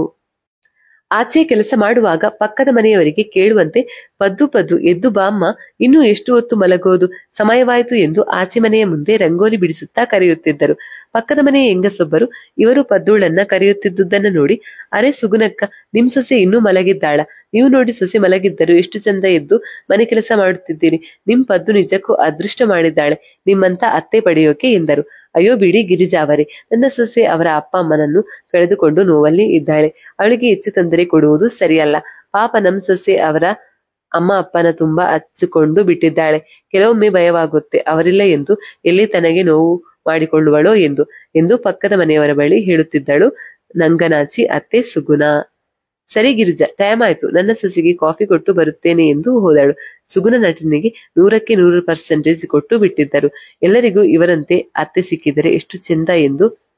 ಆದರೆ ಇಂಥವರು ಇದ್ದರೆ ಮನೆಯೇ ಸ್ಮಶಾನ. ಒಳ ಹೋದ ಸುಗುಣಾಳ ಜೋರು ಕಿರುಚುವಿಕೆ ಕೇಳಿ ಪಕ್ಕದ ಮನೆ ಗಿರಿಜಾ ಅವರೊಂದಿಗೆ ಅಕ್ಕಪಕ್ಕದ ಮನೆಯವರು ಓಡಿ ಬಂದಿದ್ದರು ಪದ್ದೂಳ ಮನೆಯೊಳಗೆ. ಎಲ್ಲರೂ ಒಳ ಬರುವಷ್ಟರಲ್ಲಿ ಸುಗುಣ ಭರ್ಜರಿ ನಾಟಕ ಶುರು ಮಾಡಿಬಿಟ್ಟಿದ್ದಳು. ಅಯ್ಯೋ ಪದ್ದು, ಏನು ಕಂದ ಇಂತಹ ಕೆಲಸ ಮಾಡಿಬಿಟ್ಟೆ? ನಿನ್ನ ತಂದೆ ತಾಯಿ ಇಲ್ಲ ಎಂದು ನೀನು ಅವರ ಬಳಿ ಹೋಗಿ ಬಿಟ್ಟಿಯ? ನಿನಗೆ ನಮ್ಮ ನೆನಪು ಆಗಲಿಲ್ಲವಾ? ಹೋಗಲಿ, ನಿನ್ನನ್ನು ಪ್ರಾಣದಂತೆ ಪ್ರೀತಿಸುವ ನನ್ನ ಮಗನು ನಿನಗೆ ನೆನಪಾಗಲಿಲ್ಲವೇ? ಅವನನ್ನು ಒಂಟಿಯಾಗಿ ಬಿಟ್ಟು ಹೋದಿಯಲ್ಲ ಎಂದು ಪದ್ದೂಳನ್ನ ನೇಣಿಗೆ ಬಿಗಿದಿದ್ದಲ್ಲಿ ಅವಳ ಕಾಲಿಡಿದು ಜಗ್ಗುತ್ತಾ ಅರಚುತ್ತಾ ನಟನೆಯ ಕಣ್ಣೀರನ್ನ ಹೊರಬಿಟ್ಟಿದ್ದರು. ಅವರ ಅರಚಾಟ ನೋಡಿ ನಿದ್ದೆಯಿಂದ ಎದ್ದು ಹೊರಬಂದಿದ್ದರು ತಂದೆ ಮಗ. ಅಮ್ಮನ ಬಳಿ ಬಂದ ರೇವಂತ್, ಅಮ್ಮ ಯಾಕೆ ಬೆಳಿಗ್ಗೆ ಬೆಳಿಗ್ಗೆ ಹೀಗೆ ಗೋಳಾಡ್ತೀಯ? ಏನಾಯ್ತೀಗ ಎಂದು ಕಣ್ಣುಜ್ಜುತ್ತಾ ಬಂದವನು ಪದ್ದೂಳನ್ನ ನೇಣಿಗೆ ಬಿಗಿದಿರುವುದನ್ನು ನೋಡಿ, ಓ ಅಮ್ಮ ಅಪ್ಪ ಯಾವುದೋ ಅನುಮಾನ ಬರದಂತೆ ಕೊಲೆಯನ್ನು ಆತ್ಮಹತ್ಯೆಯಾಗಿ ತೋರಿಸಿ ಬಿಟ್ಟಿದ್ದಾರೆ ಎಂದುಕೊಂಡವನು ಸುತ್ತಲಿನ ಜನರನ್ನ ಕಂಡು ಪದ್ದು ಸತ್ತದ್ದು ತನಗೆ ಆಗಲೇ ತಿಳಿದಂತೆ, ಅಮ್ಮ ಅಪ್ಪ ಪದ್ದು, ಅಮ್ಮ ಏನಾಯ್ತು ಪದ್ದುಗೆ? ನನಗೆ ನನ್ನ ಪದ್ದು ಬೇಕಮ್ಮ ಎಂದು ಎಲ್ಲರ ಮುಂದೆ ಐಡ್ರಾಮಾ ಶುರು ಮಾಡಿದ್ದ ರೇವಂತ್. ಇನ್ನು ತಾನೇನು ಕಮ್ಮಿ ಇಲ್ಲ ಎಂಬಂತೆ, ಮಗಳೇ ಯಾಕೆ ಹೀಗೆ ಮಾಡಿಕೊಂಡೆ? ನಮಗೆ ಮಗಳಿಲ್ಲ, ನೀನೇ ಇನ್ನು ನಮ್ಮ ಮಗಳು ಎಂದು ಎಷ್ಟು ಖುಷಿ ಪಟ್ಟಿದ್ದೆವು. ಆದರೆ ನಮಗೆ ಹೀಗೆ ಮೋಸ ಮಾಡಿ ಹೋಗಿಬಿಟ್ಟಿಯಲ್ಲ ಕಂದ ಎಂದು ಗೋಳೋ ಎಂದು ಅಳಲು ಶುರುಬಿಟ್ಟರು. ಇವರ ನಾಟಕ ತಿಳಿದ ಊರಿನ ಜನ, ಪದ್ದು ನಿಜವಾಗಿಯೂ ತನ್ನ ತಂದೆ ತಾಯಿಯನ್ನು ಬಿಟ್ಟಿರಲಾರದೆ ಹೀಗೆ ಮಾಡಿಕೊಂಡಳೇನೋ ಪಾಪ, ಇಷ್ಟು ಪ್ರೀತಿ ತೋರುವ ಗಂಡ ಮಗಳಂತೆ ನೋಡಿಕೊಳ್ಳುವ ಅತ್ತೆ ಮಾವನನ್ನು ಬಿಟ್ಟು ಹೋಗಿಬಿಟ್ಟಳು ಎಂದು ಮರುಗಿದ್ದರು. ರಾತ್ರಿ ಮಲಗುವಾಗಲೇ ಪದ್ದೂಳ ಹೊಟ್ಟೆ ಭಾಗದಲ್ಲಿ ಆಗಿದ್ದ ಗಾಯದ ರಕ್ತವನ್ನು ಒರೆಸಿ ಮತ್ತೆ ರಕ್ತ ಆಚೆ ಬರದಂತೆ ಬ್ಯಾಂಡೇಜ್ ಸುತ್ತಿ ಅವಳ ಡ್ರೆಸ್ ಚೇಂಜ್ ಮಾಡಿ ಅವರ ತಂದೆ ತಾಯಿಯ ರೂಮಿನಲ್ಲಿದ್ದ ಫ್ಯಾನಿಗೆ ಕುಣಿಕೆ ಬಿಗಿದು ಪದ್ದೂಳನ್ನ ನೇತು ಹಾಕಿದ್ದರು. ಅವಳ ತಲೆಗೆ ಬಿದ್ದ ಏಟು ಗಾಯವಾಗದಿದ್ದು ಇವರಿಗೆ ಒಳ್ಳೆಯದೆನಿಸಿತ್ತು. ಬೆಳಿಗ್ಗೆ ಎಲ್ಲರ ಮುಂದೆ ಪದ್ದೂಳ ಆತ್ಮಹತ್ಯೆ ಮಾಡಿಕೊಂಡಿದ್ದಾಳೆ ಎಂಬಂತೆ ಬಿಂಬಿಸಿದ್ದರು. ಪದ್ದು ಹೀಗೆ ಮಾಡಿಕೊಂಡಿದ್ದಕ್ಕೆ ತಾನಿನ್ನು ಉಳಿಯಲಾರೆ ಎಂಬಂತೆ ಎಲ್ಲರ ಮುಂದೆ ಸೀನ್ ಮಾಡಿದ್ದ ರೇವಂತ್. ಅವನನ್ನು ತಡೆಯುವಂತೆ, ರೇವು ಪದ್ದು ಹೀಗೆ ಮಾಡಿದಳು ಎಂದು ನೀನು ಹಾಗೆ ಮಾಡಿದರೆ ಹೇಗೋ? ನಮ್ಮ ಗತಿ ಏನು? ನೀವೇ ಇಲ್ಲದ ಮೇಲೆ ನಾವು ಬದುಕಿದ್ದು ಏನು ಪ್ರಯೋಜನ ಎಂದು ಹಣೆ ಹಣೆ ಚಚ್ಚಿಕೊಳ್ಳುತ್ತಾ ಗೋಳಾಡಿದ್ದರು ಸುಗುಣ. ಊರಿನ ಕೆಲವರು ರೇವಂತ್ನಿಗೆ ಬುದ್ಧಿ ಮಾತು ಹೇಳಿದ್ದರು. ನೋಡಪ್ಪ ರೇವಂತ್, ಆ ಮಗು ಏನೋ ದುಡುಕಿ ಅನಾಹುತ ಮಾಡಿಕೊಂಡು ಬಿಟ್ಟಿದೆ. ನೀನು ಅದೇ ದಾರಿ ಹಿಡಿದರೆ ನಿನ್ನ ತಂದೆ ತಾಯಿ ಪರಿಸ್ಥಿತಿ ಏನು? ನಿನ್ನ ಮುಂದೆ ಇನ್ನೂ ದೊಡ್ಡ ಜೀವನ ಇದೆ. ದುಡುಕ ಬೇಡಪ್ಪ, ನಿಧಾನವಾಗಿ ಯೋಚಿಸು. ಇವಾಗ ಮುಂದಿನ ಕಾರ್ಯದ ಬಗ್ಗೆ ನೋಡಿ ಎಂದು ಪದ್ದೂಳ ಅಂತ್ಯ ಸಂಸ್ಕಾರಕ್ಕೆ ಊರಿನವರು ನೆರವಾಗಿದ್ದರು. ಗಂಡನಾದವ ಕರ್ತವ್ಯ ಎಂಬಂತೆ ಅವಳಿಗೆ ಚೂರಿ ಹಾಕಿದವನೇ ಅವಳ ಕಾರ್ಯ ಮಾಡಲು ನಿಂತಿದ್ದ. ಅತ್ತೆ ಮಾವ ಎನಿಸಿಕೊಂಡವರು ಮಾಡಿದ ಕೊಲೆಗೆ ಪದ್ದು ಎಲ್ಲಿ ಬಂದು ತಮಗೆ ತೊಂದರೆ ಕೊಡುವಳೋ ಎಂದು ಮನೆಯ ಬಳಿಯಿಂದ ಹಿಡಿದು ಸ್ಮಶಾನದವರೆಗೂ ಕರಿ ಎಲ್ಲು ಚೆಲ್ಲುತ್ತಾ ಹೋಗಿದ್ದಳು. ಅವುಗಳನ್ನು ಎಕ್ಕುತ್ತಾ ಬರುವುದರೊಳಗೆ ಅವರ ಸಮಯ ಮುಗಿದು ಹೋಗುವುದು ಎಂದು, ತನ್ನನ್ನು ಹೇಗೆ ಗಂಡ ಅತ್ತೆ ಮಾವ ಎನ್ನಿಸಿಕೊಂಡವರು ಕೊಂದರು ಎಂದು ಮಾಂತ್ರಿಕ ಭೈರವನಿಗೆ ಹೇಳಿದ ಪದ್ದು, ಇವಾಗ ಹೇಳು ಭೈರ, ನನ್ನ ಮನೆಯನ್ನ ಸರ್ವನಾಶ ಮಾಡಿದ ಇಂತಹ ಕೊಲೆಗಡುಕರನ್ನ ಬಿಟ್ಟು ಬಿಡಬೇಕಾ ಎಂದು ಅಬ್ಬರಿಸಿದಳು ಪದ್ದು. ಅವಳು ಹೇಳಿದ್ದೆಲ್ಲ ಕೇಳಿದ ಭೈರವನಿಗೆ ಮರುಕವಾಗಿದ್ದು ಪದ್ದೂಳಿಗೆ ನಡೆದ ಘೋರವನ್ನ ಕೇಳಿ, ಆದರೆ ಅವನಲ್ಲಿದ್ದ ಗೊಂದಲಕ್ಕೆ ಪದ್ದೂಳ ಮುಖ ದಿಟ್ಟಿಸಿದನು. ಏನು ಭೈರ, ಇನ್ನು ನಿನ್ನಲ್ಲಿ ಗೊಂದಲ ಇದೆಯಾ ಎಂದಳು ನಗುತ್ತಾ. ನೀನು ಮರಳಿ ಬಾರದಂತೆ ಇವರು ಇಷ್ಟೆಲ್ಲ ಮಾಡಿದರು, ಮತ್ತೆ ನೀನು ಬರಲು ಹೇಗೆ ಸಾಧ್ಯವಾಯಿತು ಎಂದು ಅನುಮಾನದಲ್ಲೇ ಕೇಳಿದ್ದ ಭೈರವ. ಗಹಗೈಸಿ ನಕ್ಕ ಪದ್ದು, ಎಂತಹ ಬುದ್ಧಿವಂತರಾದರೂ ಎಲ್ಲೋ ಒಂದು ಕಡೆ ತಪ್ಪು ಮಾಡಲೇಬೇಕಲ್ಲ ಭೈರ. ಇವರು ಹಾಗೆ ನನ್ನನ್ನು ಕೊಂದರು, ಊರಿನ ಜನರ ಮುಂದೆ ಒಳ್ಳೆಯವರ ಹಾಗೆ ನಟನೆ ಮಾಡಿದರು. ಹಾಗೆ ಒಳ್ಳೆಯವರಂತೆ ಈ ಪಾಪದ ಹುಡುಗಿಯನ್ನು ಮದುವೆ ಮಾಡಿಕೊಂಡು ಬಂದು ಇವಳ ಆಸ್ತಿಯನ್ನು ಇವರೇ ಒಡೆಯಬೇಕು ಎಂದುಕೊಂಡೆ ಇವಳನ್ನು ಮದುವೆ ಆಗಿದ್ದು. ಪಾಪ ಇವಳಿಗೂ ಅಣ್ಣ ತಮ್ಮ ಅಂತ ಯಾರೂ ಇಲ್ಲ ಅಲ್ವಾ? ನನ್ನ ತಂದೆ ತಾಯಿಯ ಹಾಗೆ ಇವಳ ತಂದೆ ತಾಯಿಯನ್ನು ಮುಗಿಸಿದರೆ ಆ ಆಸ್ತಿಯು ಇವರ ಕೈಗೆ ಸೇರುತ್ತೆ ಎಂದು ಎನಿಸಿದ್ದರು. ಆದರೆ ಅವರು ಇಲ್ಲಿಂದ ತುಂಬಾ ದೂರದ ಊರಿನಲ್ಲಿ ಇರುವುದರಿಂದ ಅವರನ್ನ ಕೊಲ್ಲಲು ಇವರಿಗೆ ಸಮಯ ಸಿಗಲಿಲ್ಲ ಎಂದಳು. ಪದ್ದು ಹೇಳುತ್ತಿದ್ದರೆ ಆ ಮೂವರ ಮುಖದಲ್ಲೂ ಬೆವರ ತೊಡಗಿತ್ತು. ಇವಳಿಗೆ ಇದೆಲ್ಲ ಹೇಗೆ ತಿಳಿಯಿತು ಎಂದು. ಇದೆಲ್ಲ ಪಕ್ಕಕ್ಕೆ ಇಟ್ಟರೆ ನಾನು ಹೇಗೆ ಬಂದೆ ಎಂದು ಕೇಳಿದೆ ಅಲ್ವಾ? ಈ ಸುಪುನಾತಿ ನನ್ನ ಅತ್ತೆ ನನ್ನ ಹೆಣದಲ್ಲಿದ್ದ ಚಿನ್ನದ ಮಾಂಗಲ್ಯವನ್ನು ಬಿಡುವುದು ಏಕೆ ಎಂದು ನನ್ನ ಕೊಂದ ನಂತರ ಅದನ್ನು ತೆಗೆದುಕೊಂಡರು. ಅದೇ ಮಾಂಗಲ್ಯವನ್ನು ಇದೇ ಅಮಾಯಕ ರೂಪಾಳ ಕೊರಳಿಗೆ ಅವಳ ಮಗನ ಕೈಯಿಂದಲೇ ಕಟ್ಟಿಸಿದಳು. ಆ ಮಾಂಗಲ್ಯ ನನ್ನ ಅಮ್ಮ ನನ್ನ ಕ್ಷೇಮಕ್ಕಾಗಿ ಅಷ್ಟ ದೇವತೆಗಳ ಪಾದಗಳ ಬಳಿ ಇರಿಸಿ ಅದಕ್ಕೆ ಪೂಜೆ ಮಾಡಿಸಿದ್ದ ತಾಳಿ ಅದು. ಇವರು ರೂಪಾಳನ್ನು ಹೊರಗಾಕಿದಾಗ ಅವಳು ಲೋಕದ ಪರಿವೆಯೇ ಇಲ್ಲದೆ ನಡೆದು ಬಂದದ್ದು ನನ್ನ ಸಮಾಧಿಯ ಬಳಿಗೆ. ಇವಳನ್ನು ಕಂಡಾಗ ನನ್ನ ಎಂದಿನ ಆಸೆಯಂತೆ ಯಾರಾದರೂ ದೇಹದಲ್ಲಿ ಸೇರಬಹುದು ಎಂದು ಪ್ರಯತ್ನಿಸುವ ಹಾಗೆ ಪ್ರಯತ್ನ ಮಾಡಲು ಇವಳ ಮುಂದೆ ಬಂದೆ. ಆದರೆ ಇವಳಿಗೆ ನಾನು ಕಂಡು ಅಲ್ಲೇ ಪ್ರಜ್ಞೆ ಇಲ್ಲದೆ ಬಿದ್ದು ಬಿಟ್ಟಳು. ಇವಳು ಬಿದ್ದಲ್ಲಿ ಬಂದು ನೋಡಿದ ನನಗೆ ಕಂಡದ್ದು ರೂಪಾಳ ಎದೆ ಮೇಲೆ ಒಳೆಯುತ್ತಿದ್ದ ನನ್ನದೇ ತಾಳಿ ಬೊಟ್ಟು. ಆಗಲೇ ಅನಿಸಿದ್ದು ನನ್ನಂತೆ ಇವಳನ್ನ ಬಲಿ ಕೊಟ್ಟು ಬಿಡುತ್ತಾರೆ ಎಂದು. ಹೇಗಾದ್ರೂ ಇವಳನ್ನ ಕಾಪಾಡಿ ಈ ಪಾಪಿಗಳಿಗೆ ಶಿಕ್ಷೆ ನೀಡಬೇಕು ಎಂದುಕೊಂಡ ನನ್ನ ನಿರ್ಧಾರ ಇನ್ನೂ ಗಟ್ಟಿಯಾಯಿತು. ಹಾಗೆ ಎಲ್ಲಾ ದೇವರುಗಳಲ್ಲಿ ಮೊರೆ ಇಟ್ಟು ನನಗೆ ಒಂದೇ ಒಂದು ಅವಕಾಶ ಕೊಡು ಎಂದು ಆ ದೇವರಲ್ಲಿ ಆ ಅಷ್ಟ ಶಕ್ತಿಗಳಲ್ಲಿ ಬೇಡಿಕೊಂಡು ರೂಪಾಳ ದೇಹದೊಳಗೆ ಪ್ರವೇಶಿಸಿದೆ. ಯಾವುದೇ ಮಂತ್ರ ಶಕ್ತಿಯು ನನ್ನನ್ನು ತಡೆಯಲಿಲ್ಲ. ನನ್ನದೇ ಮಾಂಗಲ್ಯದಿಂದ ರೂಪಾಳ ದೇಹದೊಳಗೆ ಪ್ರವೇಶಿಸಿದ ನಾನು ಇವರಿಗೆ ಶಿಕ್ಷೆ ಕೊಡಲೇಬೇಕು ಎಂದು ತೀರ್ಮಾನಿಸಿದೆ. ಆದರೆ ಎಲ್ಲರನ್ನೂ ಒಮ್ಮೆಲೆ ಸಾಯಿಸದೆ ಪ್ರತಿ ಅಮಾವಾಸ್ಯೆ ಕರಾಳ ದಿನದಂದು ಇವರನ್ನ ಬಲಿ ತೆಗೆದುಕೊಳ್ಳಬೇಕು ಎಂದು ನಿರ್ಧರಿಸಿಕೊಂಡೆ. ಆದರೆ ಇಂದು ನನ್ನ ನಿರ್ಧಾರ ಬದಲಾಗಿದೆ. ಹಿಂದೆ ಇವರೆಲ್ಲರ ಉಸಿರು ಕೊನೆಗಾಣಿಸಬೇಕು ಎಂದುಕೊಂಡಿದ್ದೇನೆ ಎಂದಳು ಪದ್ದು. ತನ್ನ ಜೀವಂತ ಬಗ್ಗೆ, ರೂಪಾಳ ದೇಹದೊಳಗೆ ಪದ್ದು ಸೇರಿದ ಬಗ್ಗೆ ಎಲ್ಲ ಹೇಳಿದ ಪದ್ದು, ಬೈರ ಇವರ ಸಾವು ನನ್ನ ಕೈನಲ್ಲಿಯೇ. ಇವರನ್ನ ರಕ್ಷಿಸುವ ಸಲುವಾಗಿ ನನಗೆ ಅಡ್ಡಲಾಗಿ ಬಂದು ನಿನ್ನ ಪ್ರಾಣವನ್ನ ಕಳೆದುಕೊಳ್ಳಬೇಡ, ಹೊರಡು ಇಲ್ಲಿಂದ ಎಂದು ಅಬ್ಬರಿಸಿದಳು. ಅವಳ ಅಬ್ಬರಕ್ಕೆ ಸೊಪ್ಪು ಹಾಕದ ಭೈರವ, ನೋಡು ಪದ್ದು, ನಿನಗೆ ಅನ್ಯಾಯ ನಡೆದಿದೆ ನಿಜ, ನಾನು ಒಪ್ಪುವೆ. ಆದರೆ ನನ್ನ ಅರಸಿ ಅವರ ಪ್ರಾಣ ಭಿಕ್ಷೆಗಾಗಿ ನನ್ನ ಬಳಿ ಬಂದವರ ಪ್ರಾಣವನ್ನ ಕಾಪಾಡದೆ ಇಲ್ಲಿಂದ ಹೋಗಿ ಹೇಡಿಯಾಗಿ ಬದುಕಾಲ, ಅದು ನನ್ನಿಂದ ಆಗದ ಕೆಲಸ. ಅವರು ಮತ್ತೆ ಇಂತಹ ಕೆಲಸ ಮಾಡದ ಹಾಗೆ ನಾನು ಎಚ್ಚರಿಕೆ ಕೊಡುತ್ತೇನೆ. ನೀನು ರೂಪಾಳನ್ನ ಬಿಟ್ಟು ಹೋಗು ಎಂದು ಹೇಳಿದನು ಭೈರವ. ಅವನ ಮಾತಿಗೆ ಗಹಗಹಿಸಿ ನಕ್ಕ ಪದ್ದು, ಎಂತಹ ಮಾತು ಹೇಳಿದೆ ಭೈರ, ಇವರು ನೀನು ಹೇಳಿದ್ದು ಕೇಳಿ ಬದಲಾಗುತ್ತಾರಾ? ಅದು ನಿನ್ನ ಭ್ರಮೆ ಇರಬೇಕು. ನಾಯಿ ಬಾಲ ಎಂದಿದ್ದರು ಡೊಂಕೆ. ಹಾಗೆ ಇವರ ಬುದ್ಧಿಯೂ ಬದಲಾಗದು. ಇಂಥವರನ್ನ ಭೂಮಿ ಮೇಲೆ ಜೀವಿಸಲು ಬಿಡುವುದೇ ತಪ್ಪು. ಇನ್ನು ಅದೆಷ್ಟು ಜನರ ಜೀವ ತೆಗೆಯಲು ಹೊಂಚು ಹಾಕಿದ್ದಾರೋ ಏನೋ ಎಂದಳು. ಅವಳು ಅಷ್ಟು ಹೇಳಿದರೂ ಕೇಳದ ಭೈರವ ಆ ಮೂವರನ್ನ ಉಳಿಸಲು ಪದ್ದುಳನ್ನ ಬಂಧಿಸಲು ಮುಂದಾಗಿದ್ದ. ಭೈರವ ಉಚ್ಚರಿಸುತ್ತಿದ್ದ ಮಂತ್ರಗಳಿಂದ ಕಿರಿಕಿರಿಗೆ ಒಳಗಾದ ಪದ್ದು, ಭೈರ ನಿನ್ನ ಮಂತ್ರ ಪಠನೆ ನಿಲ್ಲಿಸು ಎಂದು ಕಿರುಚಿದ್ದಾಳು. ಅವಳ ಅರಚುವಿಕೆಯನ್ನು ಲೆಕ್ಕಿಸಿದ ಭೈರವ ಅವನಲ್ಲಿದ್ದ ಒಂದು ಗಾಜಿಗೆ ಸೀಸಿಗೆ ಪದ್ದುಳ ಆತ್ಮವನ್ನ ಬಂಧಿಸಲು ನೋಡಿದ. ಅವನು ಆ 8 ಮೂಲೆ ರಂಗವಲ್ಲಿಯಲ್ಲಿ ಪದ್ದುಳನ್ನ ಕೂರಿಸಿ ಹೋಮಕ್ಕೆ ಪೂಜೆ ನಡೆಸುತ್ತಾ ಅವಳನ್ನ ಬಂಧಿಸುವ ಕಾರ್ಯ ಮಾಡುತ್ತಿದ್ದನು. ಅದನ್ನು ಸಹಿಸದ ಪದ್ದು, ಭೈರ ನಿಲ್ಲಿಸು ಎಂದರು. ಅವಳ ಮಾತು ತನಗಲ್ಲ ಎಂಬಂತೆ ಅವನು ಮಂತ್ರ ಪಠಿಸುತ್ತಾ ಹೋಮ ಮುಂದುವರಿಸುತ್ತಿದ್ದರೆ ತಡೆಯದ ಪದ್ದು ಅವನ ಮಂತ್ರದಂಡವನ್ನ ತೆಗೆದುಕೊಂಡು ಅವನ ತಲೆಗೆ ಬಲವಾಗಿ ಬಿಟ್ಟು ಕೊಟ್ಟಿದ್ದಳು.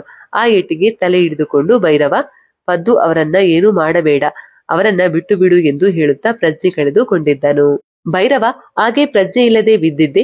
ರೇವಂತ್ ಹಾಗೂ ಅವನ ತಂದೆ ತಾಯಿ ಮೂವರು ಪದ್ದುಳ ಕಾಲು ಹಿಡಿದಿದ್ದರು. ಪದ್ದು, ನಮ್ಮನ್ನ ಕ್ಷಮಿಸು, ಏನೋ ಮಣ್ಣು ತಿನ್ನೋ ಕೆಲಸ ಮಾಡಿ ಬಿಟ್ಟೆವು, ಮತ್ತೆ ಹೀಗೆ ಮಾಡುವುದಿಲ್ಲ ಎಂದು ಕಣ್ಣೀರಿಡುತ್ತಾ ಕೇಳಿಕೊಳ್ಳುತ್ತಿದ್ದರು. ಅವರ ಆ ಕಣ್ಣೀರಿಗೆ ಕರಗದ ಪದ್ದು, ನಾನು ಬಂದದ್ದು ನಿಮಗೆ ಶಿಕ್ಷೆ ಕೊಡಲು. ನಿಮ್ಮ ಈ ನಾಟಕದ ಕಣ್ಣೀರಿಗೆ ಕರಗಲು ನಾನು ರೂಪ ಅಲ್ಲ, ಪದ್ದು ಪದ್ಮಾವತಿ ಎಂದು ಅಬ್ಬರಿಸಿದಳು. ಅವಳು ತಮ್ಮನ್ನು ಇನ್ನು ಉಳಿಸುವುದಿಲ್ಲ ಎಂದು ತಿಳಿದು ಕಣ್ಣೀರಿನ ಹೊಳೆಯರಿಸುತ್ತಾ ಪದ್ದುಳಲ್ಲಿ ಬೇಡಿಕೆ ಇಡುತ್ತಲೇ ಇದ್ದರು. ಆದರೆ ಅವಳ ಮಾವನನ್ನ ಮೇಲೆ ಎತ್ತಿದ ಪದ್ದು, ಛೀ, ನಿನ್ನ ನೋಡಿದರೆ ನನಗೆ ಅಸಹ್ಯವಾಗುತ್ತಿದೆ. ಮಗಳ ವಯಸ್ಸಿನವಳು ಎಂದು ನೋಡದೆ ನನ್ನ ಮೇಲೆ ಕೈ ಮಾಡಿದೆ ಅಲ್ವಾ, ನಾಚಿಕೆ ಆಗಬೇಕು ನಿನ್ನ ಜನ್ಮಕ್ಕೆ ಎಂದು ಒಂದು ಬೀಸಿ ಕೆನ್ನೆಗೆ ಬಾರಿಸಿದ್ದೆ. ಮುದಿಯ ಮತ್ತೆ ಮೇಲೆ ಏಳಲೇ ಇಲ್ಲ, ಬಿದ್ದಲ್ಲೇ ಪ್ರಾಣ ಬಿಟ್ಟಿದ್ದ. ಅದನ್ನು ನೋಡಿದ ಸುಗುಣ, ಪದ್ದು ಕ್ಷಮಿಸಿ ಬಿಡಮ್ಮ, ನಮ್ಮನ್ನು ಏನೂ ಮಾಡಬೇಡ, ಅಯ್ಯೋರಿ ಎದ್ದೇಳಿ ಮೇಲೆ ಏನಾಯ್ತು ನಿಮಗೆ ಎಂದು ಬಡಬಡಿಸುತ್ತಿದ್ದಳು. ಅವಳ ಸನಿಹ ಬಂದ ಪದ್ದು, ನೀನು ಒಂದು ಹೆಣ್ಣು ಕುಲಕ್ಕೆ ಅವಮಾನ ಕಣೆ ನೀನು. ಒಂದು ಮಗುವಿಗೆ ಜನ್ಮ ನೀಡುವುದು ಎಂದರೆ ಅದು ದೇವರು ಹೆಣ್ಣಿಗೆ ಕೊಟ್ಟ ವರ. ಆ ವರವನ್ನ ಅನುಭವಿಸುವ ಮುನ್ನವೇ ನೀನೇ ನನಗೆ ಶತ್ರುವಾಗಿ ನನ್ನ ಕೊಲ್ಲುವುದು ಅಲ್ಲದೆ ನನ್ನ ಹೊಟ್ಟೆಯಲ್ಲಿ ಬೆಳೆಯುವ ಮಗುವನ್ನ ಕೊಂದು ಬಿಟ್ಟಿರಿ ಎಂದು ಭೈರನ ಮಂತ್ರದಂಡದಿಂದ ಸುಗುಣಾಳ ತಲೆಗೆ ಹೊಡೆದಿದ್ದಳು. ಪದ್ದು ಹೊಡೆದ ಹೊಡೆತಕ್ಕೆ ಗುಣಾಳ ತಲೆ ಬುರುಡೆ ಒಡೆದು ರಕ್ತ ಸುರಿದು ಅಲ್ಲೇ ಕೊನೆ ಉಸಿರೆಳೆದಿದ್ದಳು. ಅಪ್ಪ ಅಮ್ಮನ ಸಾವು ಕಣ್ಣಾರೆ ಕಂಡ ರೇವಂತ್ ಪದ್ದುಳ ಕಾಲು ಹಿಡಿದು, ಪದ್ದು, ನನ್ನ ಕ್ಷಮಿಸಿ ಬಿಡು. ನನ್ನ ತಂದೆ ತಾಯಿ ಮಾತು ಕೇಳಿ ನಿನಗೆ ದ್ರೋಹ ಮಾಡಿದೆ. ಆದರೆ ಒಂದೇ ಒಂದು ಅವಕಾಶ ಕೊಡು. ನಾನು ರೂಪಾಳನ್ನ ಚೆನ್ನಾಗಿ ನೋಡಿಕೊಳ್ತೀನಿ.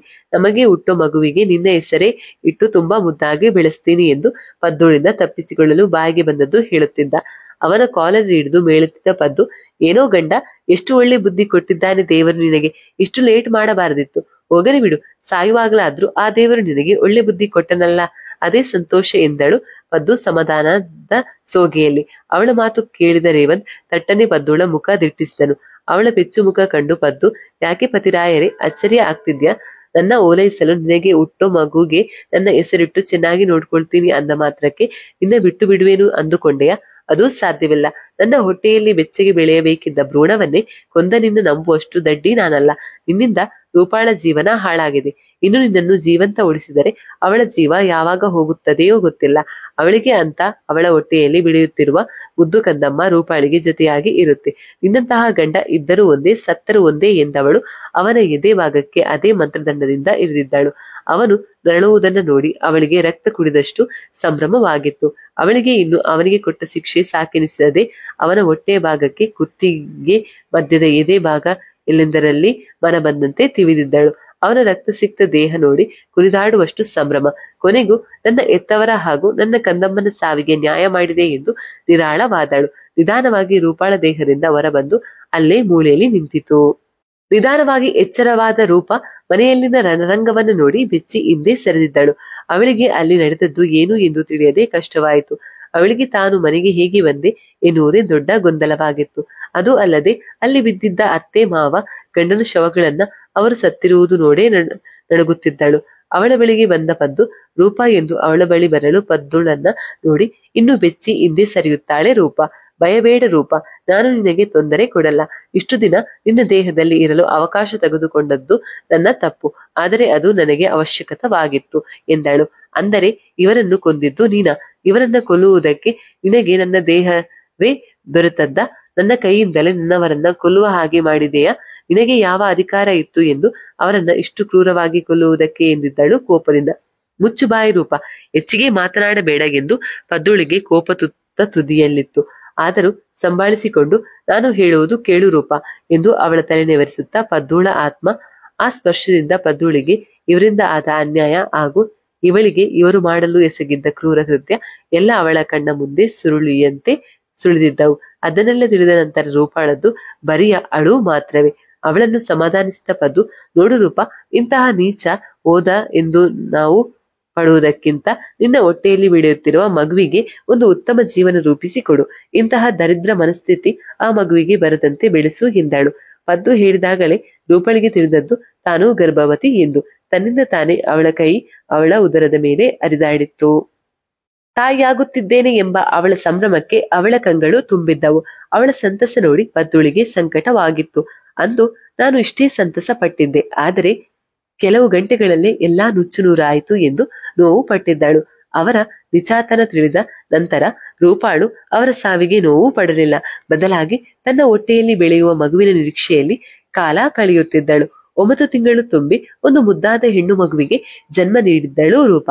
ಆ ಮಗುವಿಗೆ ಪದ್ದುಳ ಹೆಸರನ್ನೇ ಇಟ್ಟು ಆ ಮಗುವಿನ ಲಾಲನೆ ಪಾಲನೆಯಲ್ಲೇ ಅವಳ ಜೀವನ ಸವಿಸಿದ್ದಳು ರೂಪ. ಕತೆ ಇಲ್ಲಿಗೆ ಮುಕ್ತಾಯವಾಗುತ್ತೆ. ಇನ್ನೊಂದು ಕಥೆಯೊಂದಿಗೆ ಭೇಟಿಯಾಗೋಣ. ಅಲ್ಲಿವರೆಗೂ ಟೇಕ್ ಕೇರ್, ಬಾಯ್.